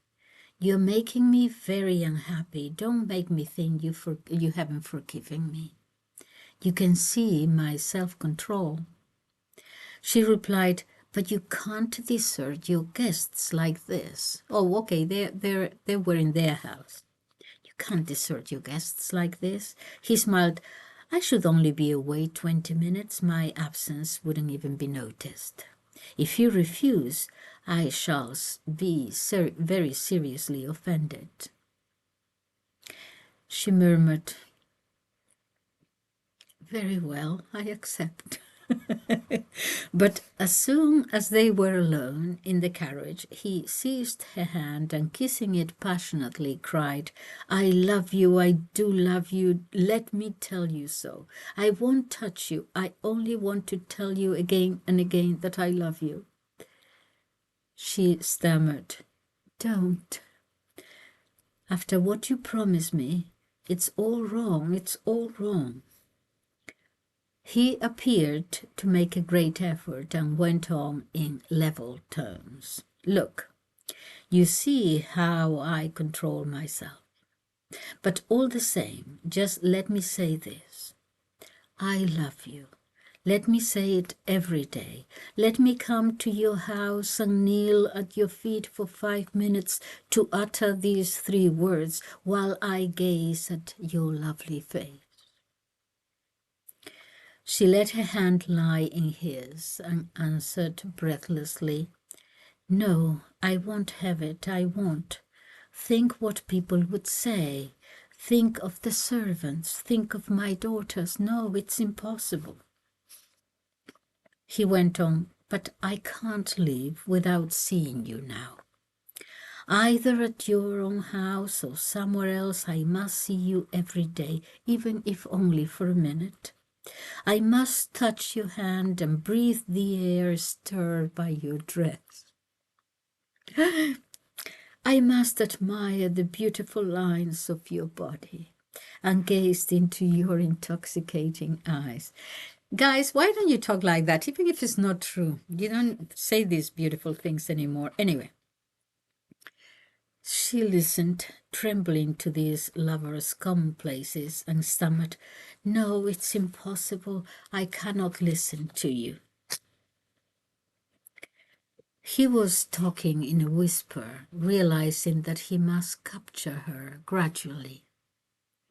She was so unsophisticated. He must persuade her to meet him at a place of her choice first, and later at one of his. "Listen, I simply must see you. I will wait at your door like a beggar. If you don't come down, I'll go up to your room. But I'm going to see you. I'm going to see you tomorrow." She repeated, "No, no, don't come. I won't let you in. Think of my daughters." "In that case, tell me where I can meet you, in the street. It doesn't matter where, at any time you say, provided I can see you. I will take off my hat and say, 'I love you,' and then I'll go away."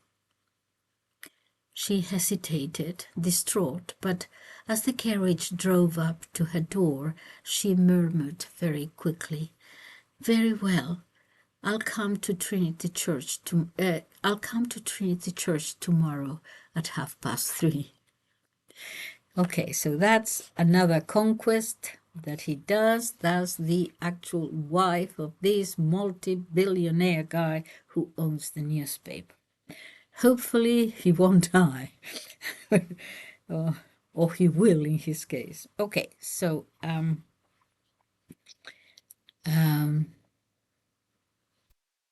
what is the next? 210. Okay. Okay, so now the marriage is practically over.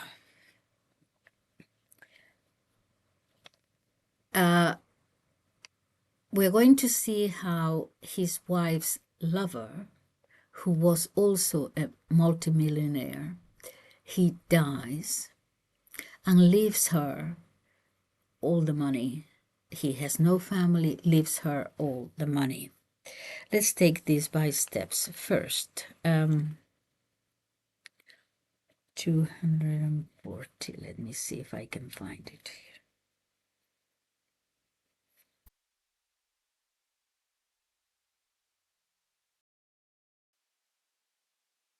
So first, her lover dies. Vondrek is his name. He doesn't know anything about this affair that she has had for so long. He only hears that he has died, so jumping into a cab, he was driven home. His wife was back, and he ran to her room out of breath and blurted out, "Haven't you heard? Vondrek is dying." She was sitting reading a letter. She looked up and repeated 3 times, "What do you mean? What do you mean? What do you mean?" "I'm telling you that Vondrek is dying from an attack of gout that has gone to his heart," adding, "What are you going to do about it?" That lover Vondrek used to come to their house twice a week for dinner. For weeks and weeks and weeks, okay?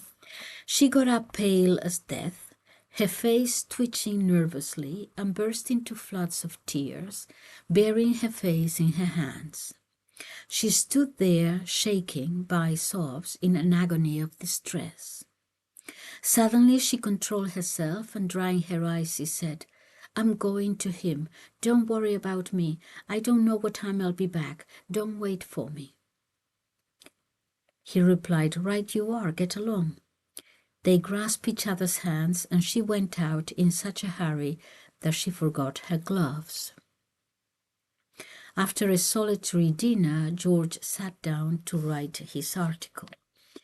He followed exactly the lines laid down by the minister, making it quite clear to his readers by implication that the Morocco expedition would not take place. It would, that is where he would make his money, in any case.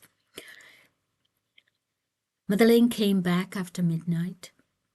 George woke with a start and sat up, asking, "Well, what news?" He had never seen her so pale and upset. She whispered, "He's dead." "Ah, did he say anything to you?" "No, nothing. He was unconscious." George pondered. A number of questions he did not dare to ask came to his lips. "Come to bed," he said. She undressed quickly and slipped into bed by his side. "Were any of the family with him when he died?" "Only a nephew." "Did he often see this nephew?" "Never. They hadn't met for 10 years. "Had he any other relatives?" "No, at least I don't think so."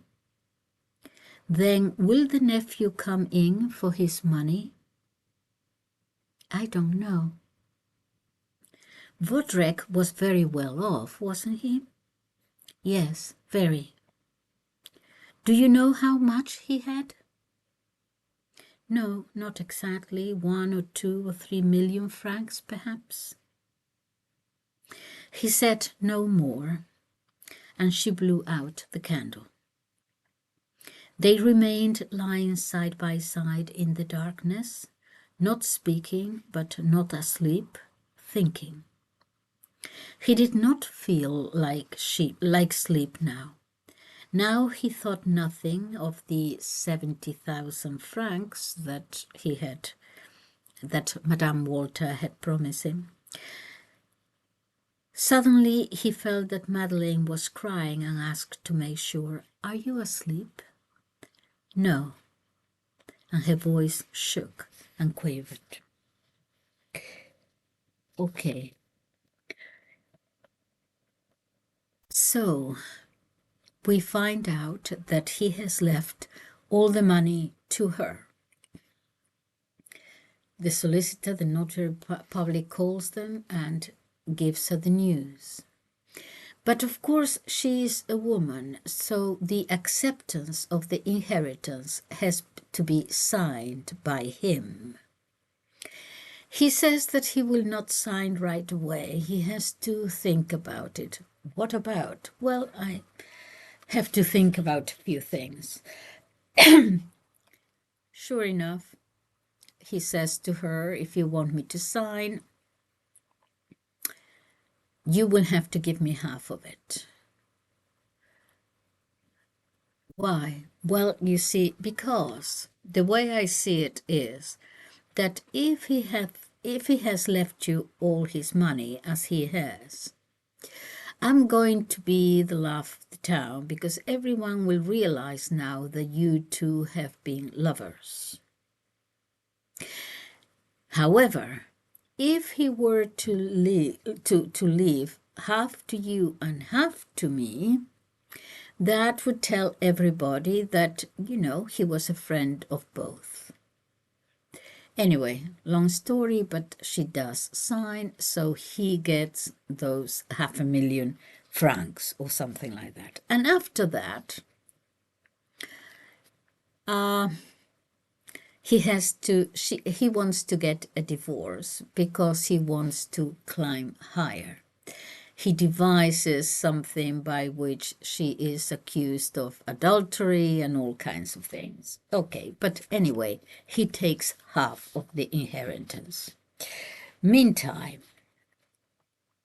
let's see.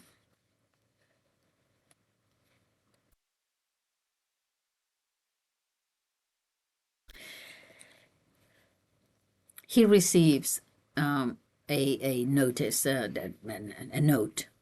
Monsieur and Madame Walter request the pleasure of your company on December the 30th from 9 p.m. to 12 to view Karl Markovitch canvas Christ Walking on the Water, lit by electric light. In French literature, you would have understood by now that Monsieur Walters, this multimillionaire, the owner of the newspaper, and so on, is Jewish. Everyone was talking about this magnificent painting called Christ Walking on the Water, and he decides to buy it. And he laughs. And he says, I'm going to show the whole of society that it is me, a Jew, who buys this. And so, in a display of wealth, I suppose, aside from other things, he invites the whole of society to come and see this magnificent painting.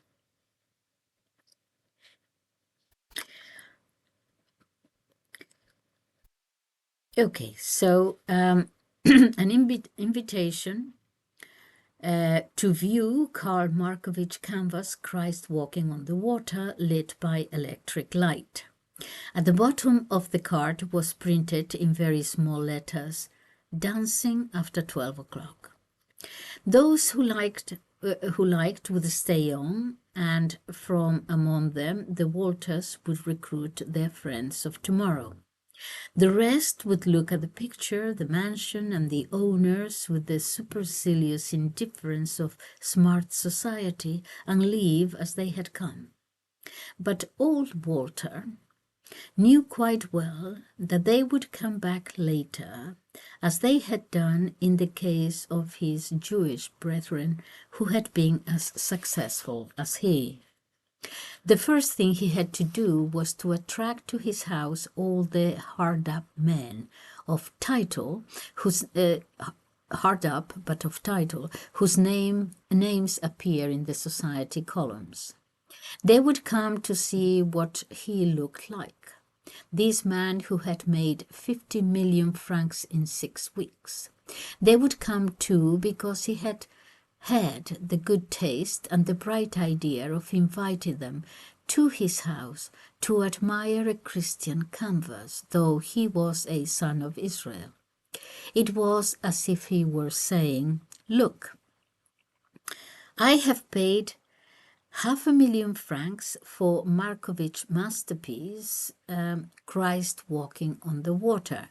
It will always remain before my eyes in my house, though this is the house of a Jew." All right, so the Walters had got a masterpiece, and they were opening their house one evening to enable everybody to admire it. There was no harm in that.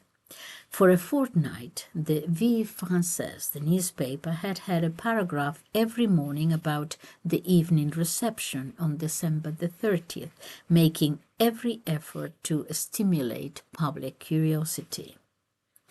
De Roy was furious at his chief's, his boss's triumph. Now he's jealous of him. All right. He has to get to where he is. He had thought himself rich with the 500,000 that he had got out of his wife, but now he felt poor, devastatingly poor, when he compared his miserable fortune with the millions raining down all round him, of which he had been unable to pick up anything. His jealous irritation increased every day. He felt a grudge against everyone, against the Walters, whose house he had been avoiding, against his wife, who, deceived by Laroche, had discouraged him from buying a Moroccan stock. Okay.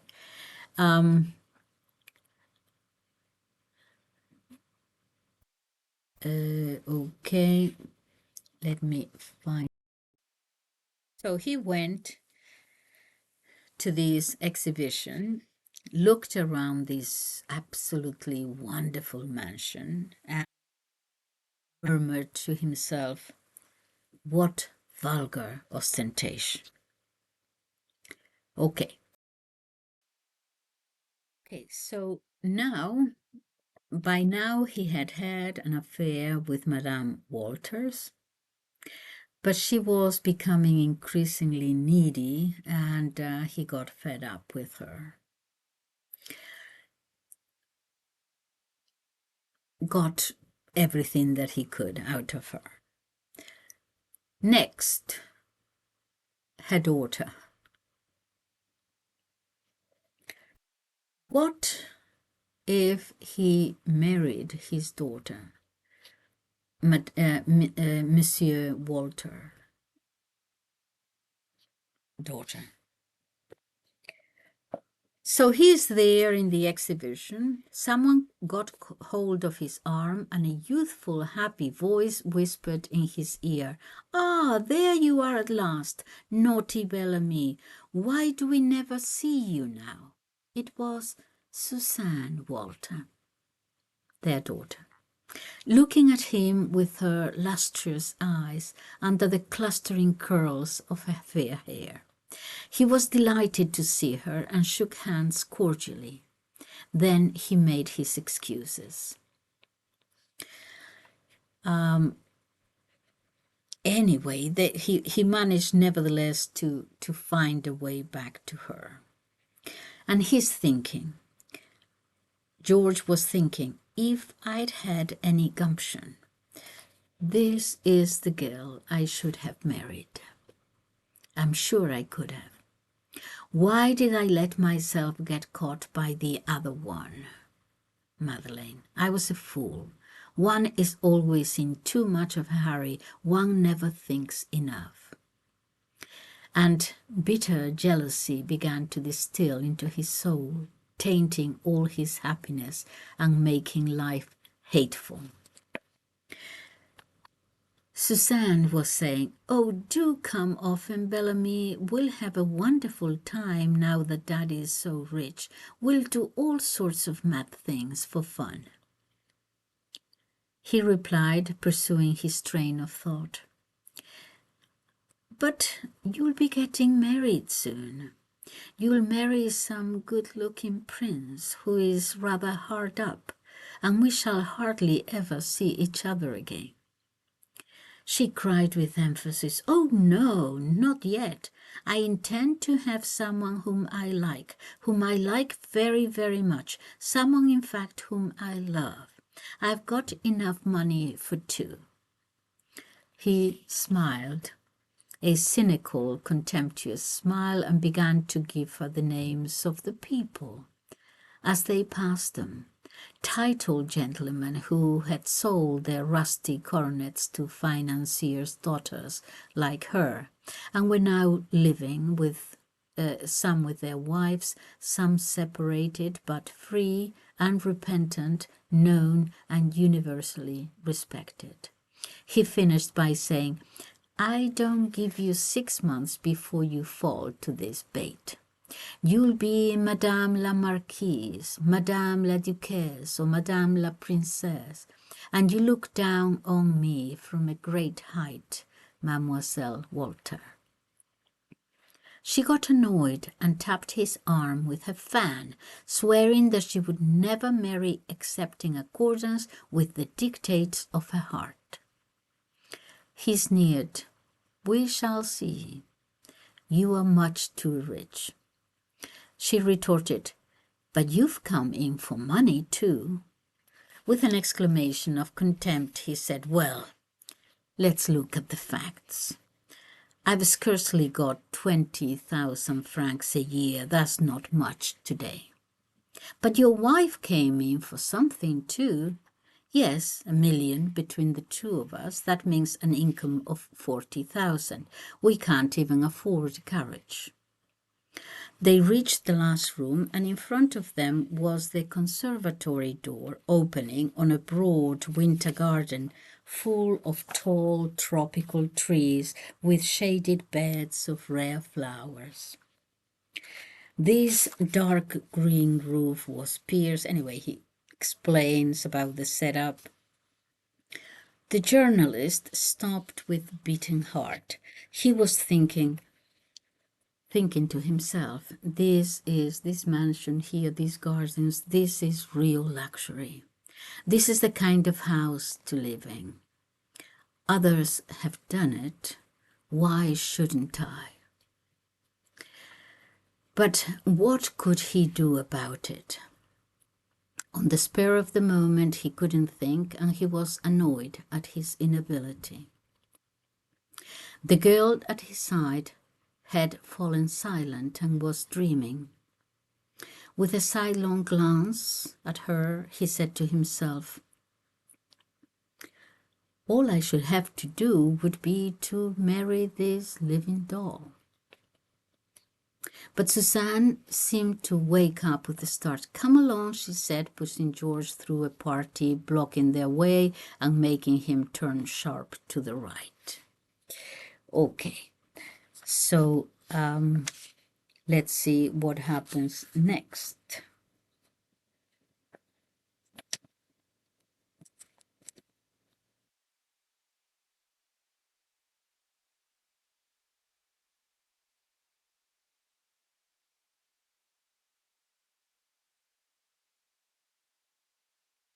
Yes. Why do you refuse to come to dinner even once a week? This is Madame Walters. "You hurt me terribly." I told you she was needy. And she's still trying to get him. "You hurt me terribly. I love you so much that you're never out of my thoughts. I can't look at anything without seeing you. I can't utter a word without being afraid of using your name. You can't understand that. I feel as if I was caught in a trap, tied up in a sack somehow. The thought of you is never out of my mind. Throttling me, tearing at something here in my breast, under my chest, paralyzing my legs so that I can't walk. I sit on a chair all day long like an animal thinking of you." This is Madame, this is the mother, yeah? He looked at her, nonplussed. She was no longer the stout, oversexed schoolgirl he had known, but a desperate, bewildered, mature woman who might do anything. But a vague possibility occurred to him, and he replied, "My dear, love doesn't last forever." He's trying to get her off his back. "Love doesn't last forever. One falls into it and out of it. But when it persists, as it does between us, becomes a horrible cannonball.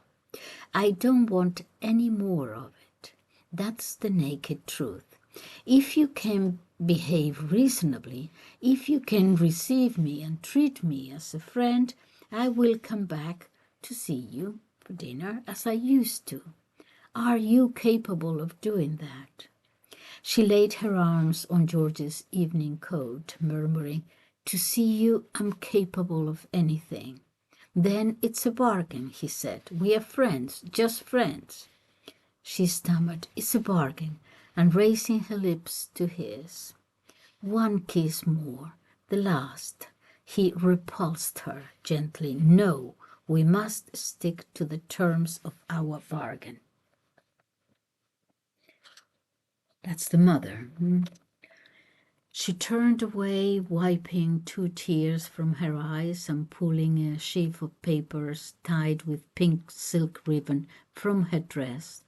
She held it out to the Roy. Look, here is your share of the profits of the Morocco deal. I was so delighted to have made this for you. You must take it. 70,000 francs. He wanted to refuse. No, I won't touch the money. But she cried indignantly. Ah, now you won't even do this when I ask you. It's your money, nobody else. If you won't take it, I shall throw it down the drain. Won't you take it as a favor, George? Okay, so that's the last bit with her mother. He's interested in the daughter, as I said. Leroy took the arm of the girl, Suzanne, who had stayed with him familiarly, and said in coaxing tones, "Listen, my dear girl, do you really consider me your friend?" "Of course, Bel Ami." "You trust me?" "Yes, completely." "You remember what I was saying to you just now?" "What about?" "About your marriage, or rather about your future husband." "Yes, I remember." "Well, will you promise me something?" "Yes, but what?" "Will you tell me every time you have a proposal and not accept anyone without consulting me?" "Yes, certainly." "Then that's a secret between us. Not a word to your father or mother." "Not a word." "Honor bright?" "Yes, I swear it." Someone came. "Mademoiselle, your father is asking for you to open the ball." She said, "Come along, Bel Ami." But he declined, having made up his mind to leave at once. He wanted to be alone to think.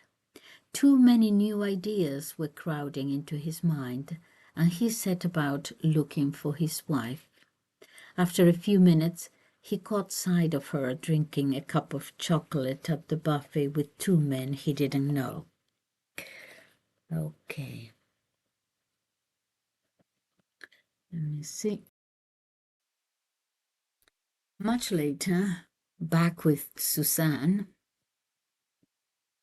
suddenly he said in a low voice, "It's naughty of you to hide your secrets from me, Suzanne." She replied, "What do you mean, Bel Ami?" "Don't you remember the promise you made me in this very spot the night of the reception?" "No, what was it?" "To consult me about every proposal you had." "Well, so what?" "Well, you've had a proposal." "Who from?" "You know quite well." "No, I swear I don't." "Yes, you do. That conceited ass, the Marquis de Cassel." "In the first place," she said, "he's not conceited." "Perhaps not, but he's a fool, ruined by gambling and worn out by loose living. He's not a bit the kind of husband for you, who are so pretty, so unspoiled, so intelligent." She asked with a smile, "What have you got against him?" "I? Oh, nothing." "Yes, you have. He's not a bit what you describe." "Oh, come, he's a moron and an adventurer." She turned, raising her eyes from the water. "Look here. What is the matter with you?" As if a secret was being dragged from the bottom of his heart, he declared, "The fact is, well, I'm jealous of him." She showed some surprise. "You?" "Yes, I am." "But why?" "Because I'm in love with you, and you know it quite well, you naughty girl." She replied severely, "You're mad, Bel Ami." He answered, I know I'm mad. Of course, I oughtn't to admit it. I am still a married man, and you are a young girl. I'm worse than mad. He was still with the divorce thing. I'm married man, and you a young girl. I'm worse than mad. I'm guilty. I'm almost a criminal. I have no possible hope, and it is this thought that makes me mad. When I hear your marriage discussed, I go raving mad and want to kill somebody. You must forgive me, Suzanne. He stopped. All the fish there in the tank that they were looking at, now they were getting no more bread, stayed motionless. The girl murmured, half sadly, half gaily, It's a pity you are married still, but what can you do? It can't be helped. That's all there is to it. He turned quickly towards her and said with his lips close to her face, But when I'm free, will you marry me? She replied, obviously, truthfully, Yes, Bel Ami, I would marry you because I like you much better than all the others. He got up, stammering, Oh, thank you, thank you. I implore you, don't say yes to anybody, please. Wait a little. I implore you. Will you promise? There will be other opportunities for other meetings with Suzanne. They began to stroll slowly along, enjoying the view. George and Suzanne dropped behind the others, and as soon as they were a little way from the rest, he said in a low voice, Suzanne, I adore you. I love you to desperation. She murmured, And I love you too, Bel Ami. He went on, If I can't marry you, I shall leave Paris and this country. She replied, Well, take your courage in both hands and ask Daddy now for my hand. He may be quite willing.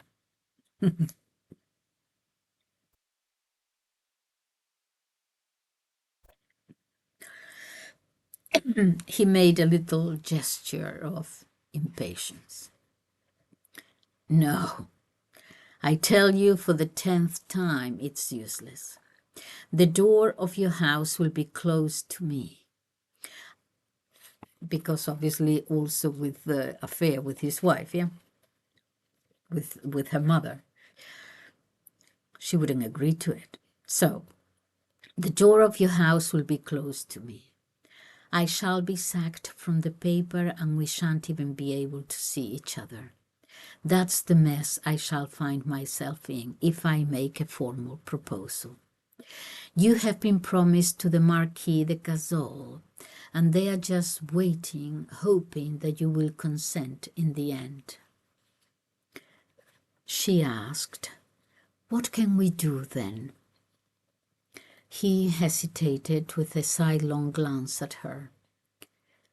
Do you love me enough to do something foolish? She replied firmly, Yes, I'll do anything, the most foolish thing in the world. Will you have the courage to brave your father and mother?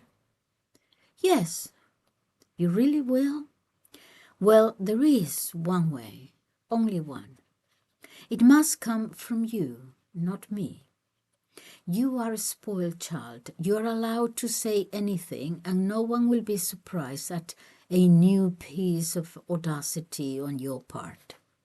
Listen, tonight, when you get home, first go and find your mother by herself. Confess to her that you want to marry me. She will be very, very upset, perhaps very, very angry. Suzanne interrupted. Oh, Mother won't mind.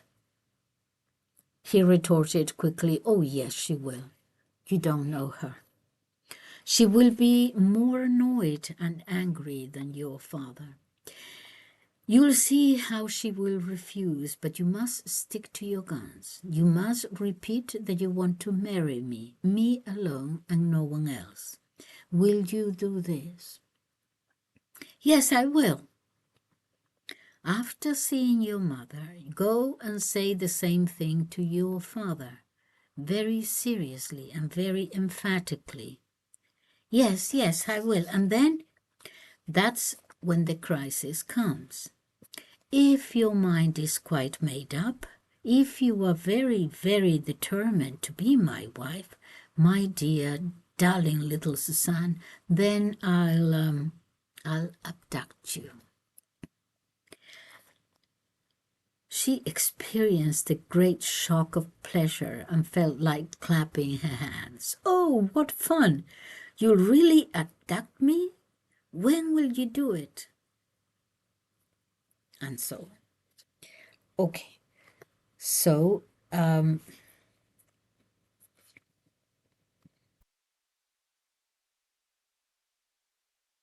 she does that.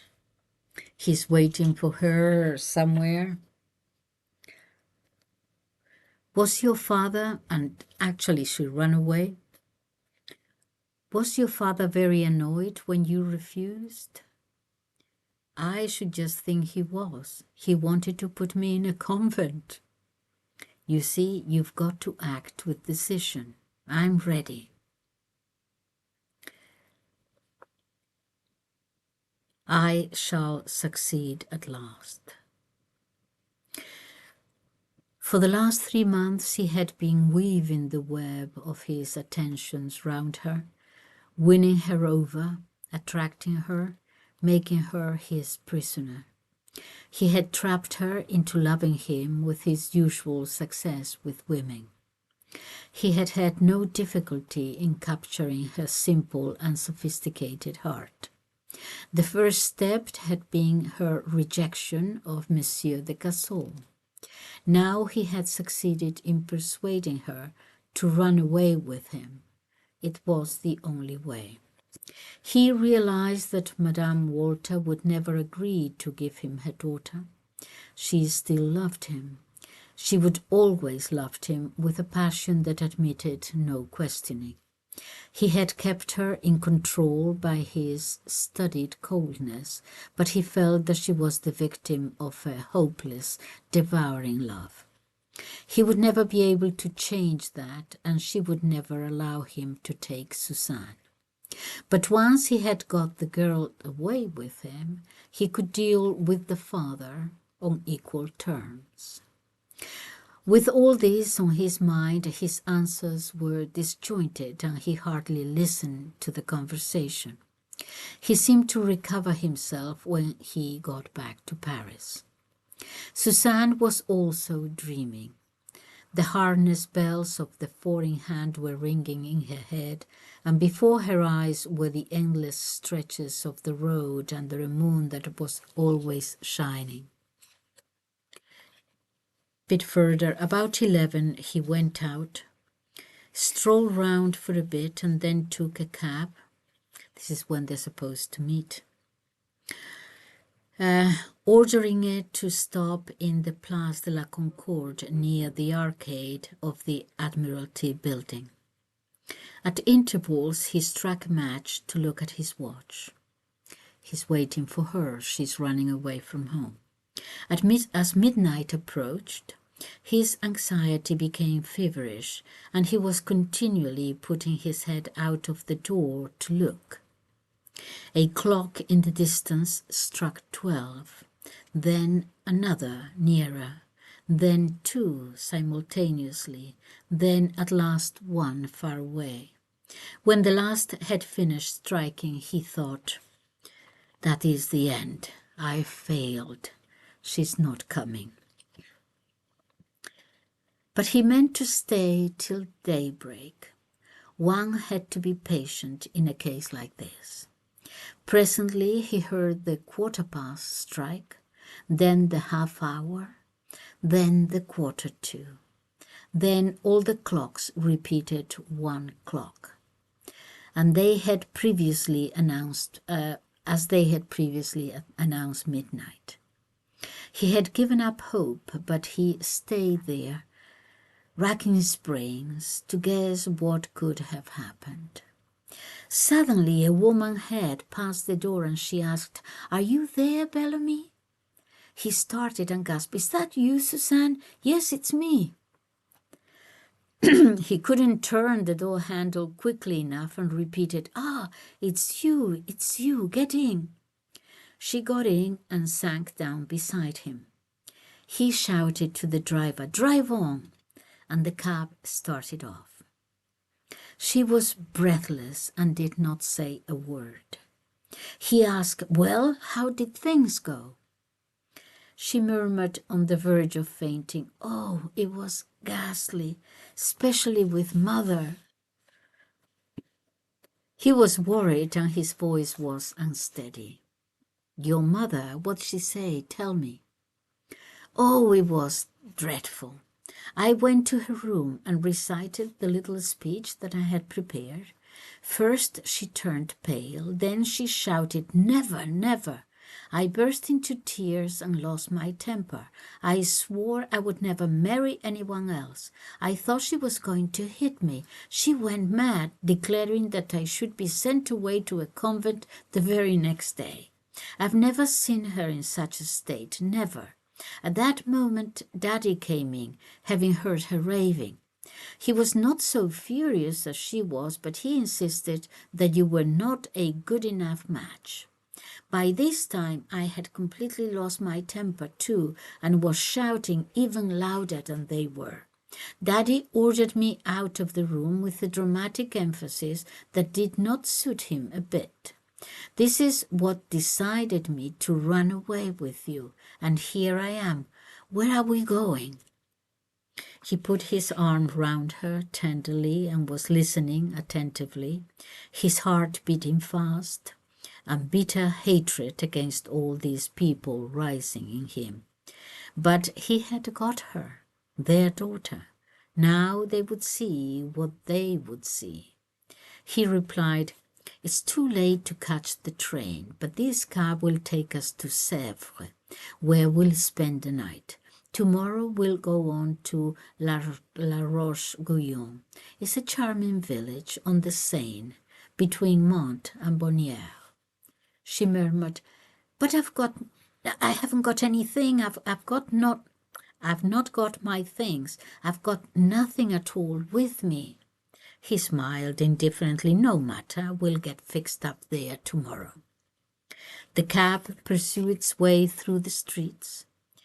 George took one of the girl's hands and began to kiss it tenderly, respectfully. He was at a loss for words, being unused to expressive platonic affection. Suddenly he realized that she was weeping. Terrified, he asked, "What's the matter, darling?" She replied, her voice choking with tears, "I'm thinking of poor Mother. I'm sure she can't be asleep at this moment if she has discovered that I've run away." In fact, her mother was not asleep. When Suzanne had left the room, Madame Walter remained standing, facing her husband. Overwhelmed and distracted, she asked, "What's the meaning of all this?" Walter shouted in a violent rage, "It means that this adventurer has deceived her. It's he who made her refuse Cassols. Of course, he has got his eyes on her dowry." He began to storm up and down the room and went on, "You were always getting him here too. You flattered him and spoiled him. You couldn't do enough to attract him. It was Bel Ami here and Bel Ami there from morning to night. This is how he has paid you out." She murmured, livid with fury, I dragged him here, did I?" He bellowed, "Yes, you did. All you women are infatuated with him. That Morel woman and Suzanne and the rest of them. Do you think I didn't notice that you couldn't go 2 days without asking him here?" She drew herself up with the air of a tragic heroine. I won't have you speak to me like this. You forget that I wasn't brought up behind a counter like you." Then they discovered, of course, that she had run away.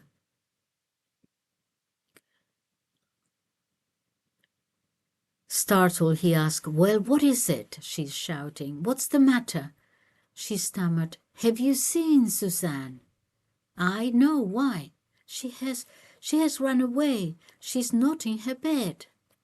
He jumped out of bed, thrust his feet into his slippers, and with nothing on his legs and his nightshirt streaming out behind him in the wind, he hastened in his turn to his daughter's room. The first glance convinced him she had run away.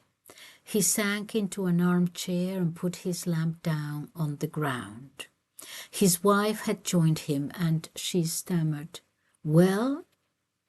He had not the strength to answer. Even his anger had evaporated.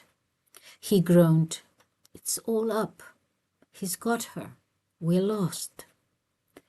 She didn't understand. "What do you mean, lost?" "Yes, good God, we are lost. He'll have to marry her now." She uttered a cry like a wounded animal. "He never! You're mad." He answered sadly, "It's no good crying over spilled milk. He has abducted her and disgraced her. Our best course is to give her to him. If we act sensibly, no one will know anything about this escapade." She repeated, shaken by a storm of emotion, "Never, never. He shall never have Suzanne. I will never consent to it." Utterly crushed, Walter murmured, "But he's got her, and that's that. He will keep her and will hide her as long as we hold out. So to avoid a scandal, we must surrender at once." His wife, tortured by an agony that she could not confess, repeated, "No, no, I will never consent." He went on impatiently, "But there is nothing to discuss. We just can't help it. Ah, the rascal has tricked us nicely. All the same, he has got a gumption. We might easily have found someone with much better social standing, but not from the point of view of intelligence or the future. He is a man with a future. He will be a deputy or a minister sometime." Madame Walter declared with fierce emphasis, "I will never let him marry Suzanne. You understand? Never." They go on discussing, arguing for a little while. Walter got up and picked up the lamp, saying, "Come, you're being silly like all women. You're all slaves of your emotions.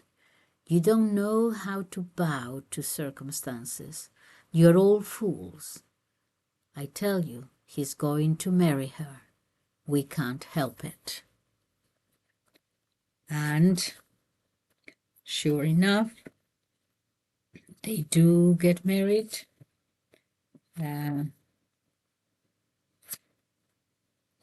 The ceremony took place on a fine October day. Lots of people, the whole of Paris now coming to see them. He's so proud of himself. He's finally made it. George took Suzanne's arm to go back through the church.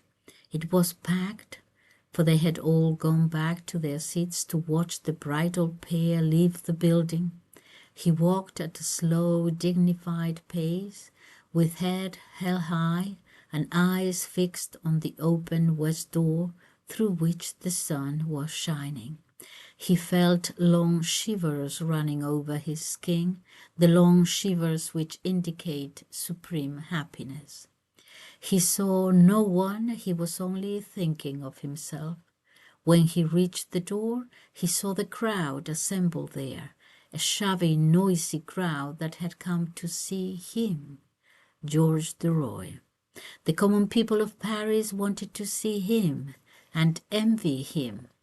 Then, raising his eyes, he saw in the distance, across the Place de la Concorde, the Chamber of Deputies, and he felt as if he were about to leap from the portico of the Madeleine Church to the portico of the Palais Bourbon. He went down the steps from the high terrace slowly between two lines of spectators, but he did not see them. His thoughts were traveling backwards, and before his eyes, dazzled by the bright sunlight, floated the image of his old mistress. He saw her there in the crowd, Madame de Marelle. In front of the looking-glass, he saw her, imagined her there, in the room where they used to meet.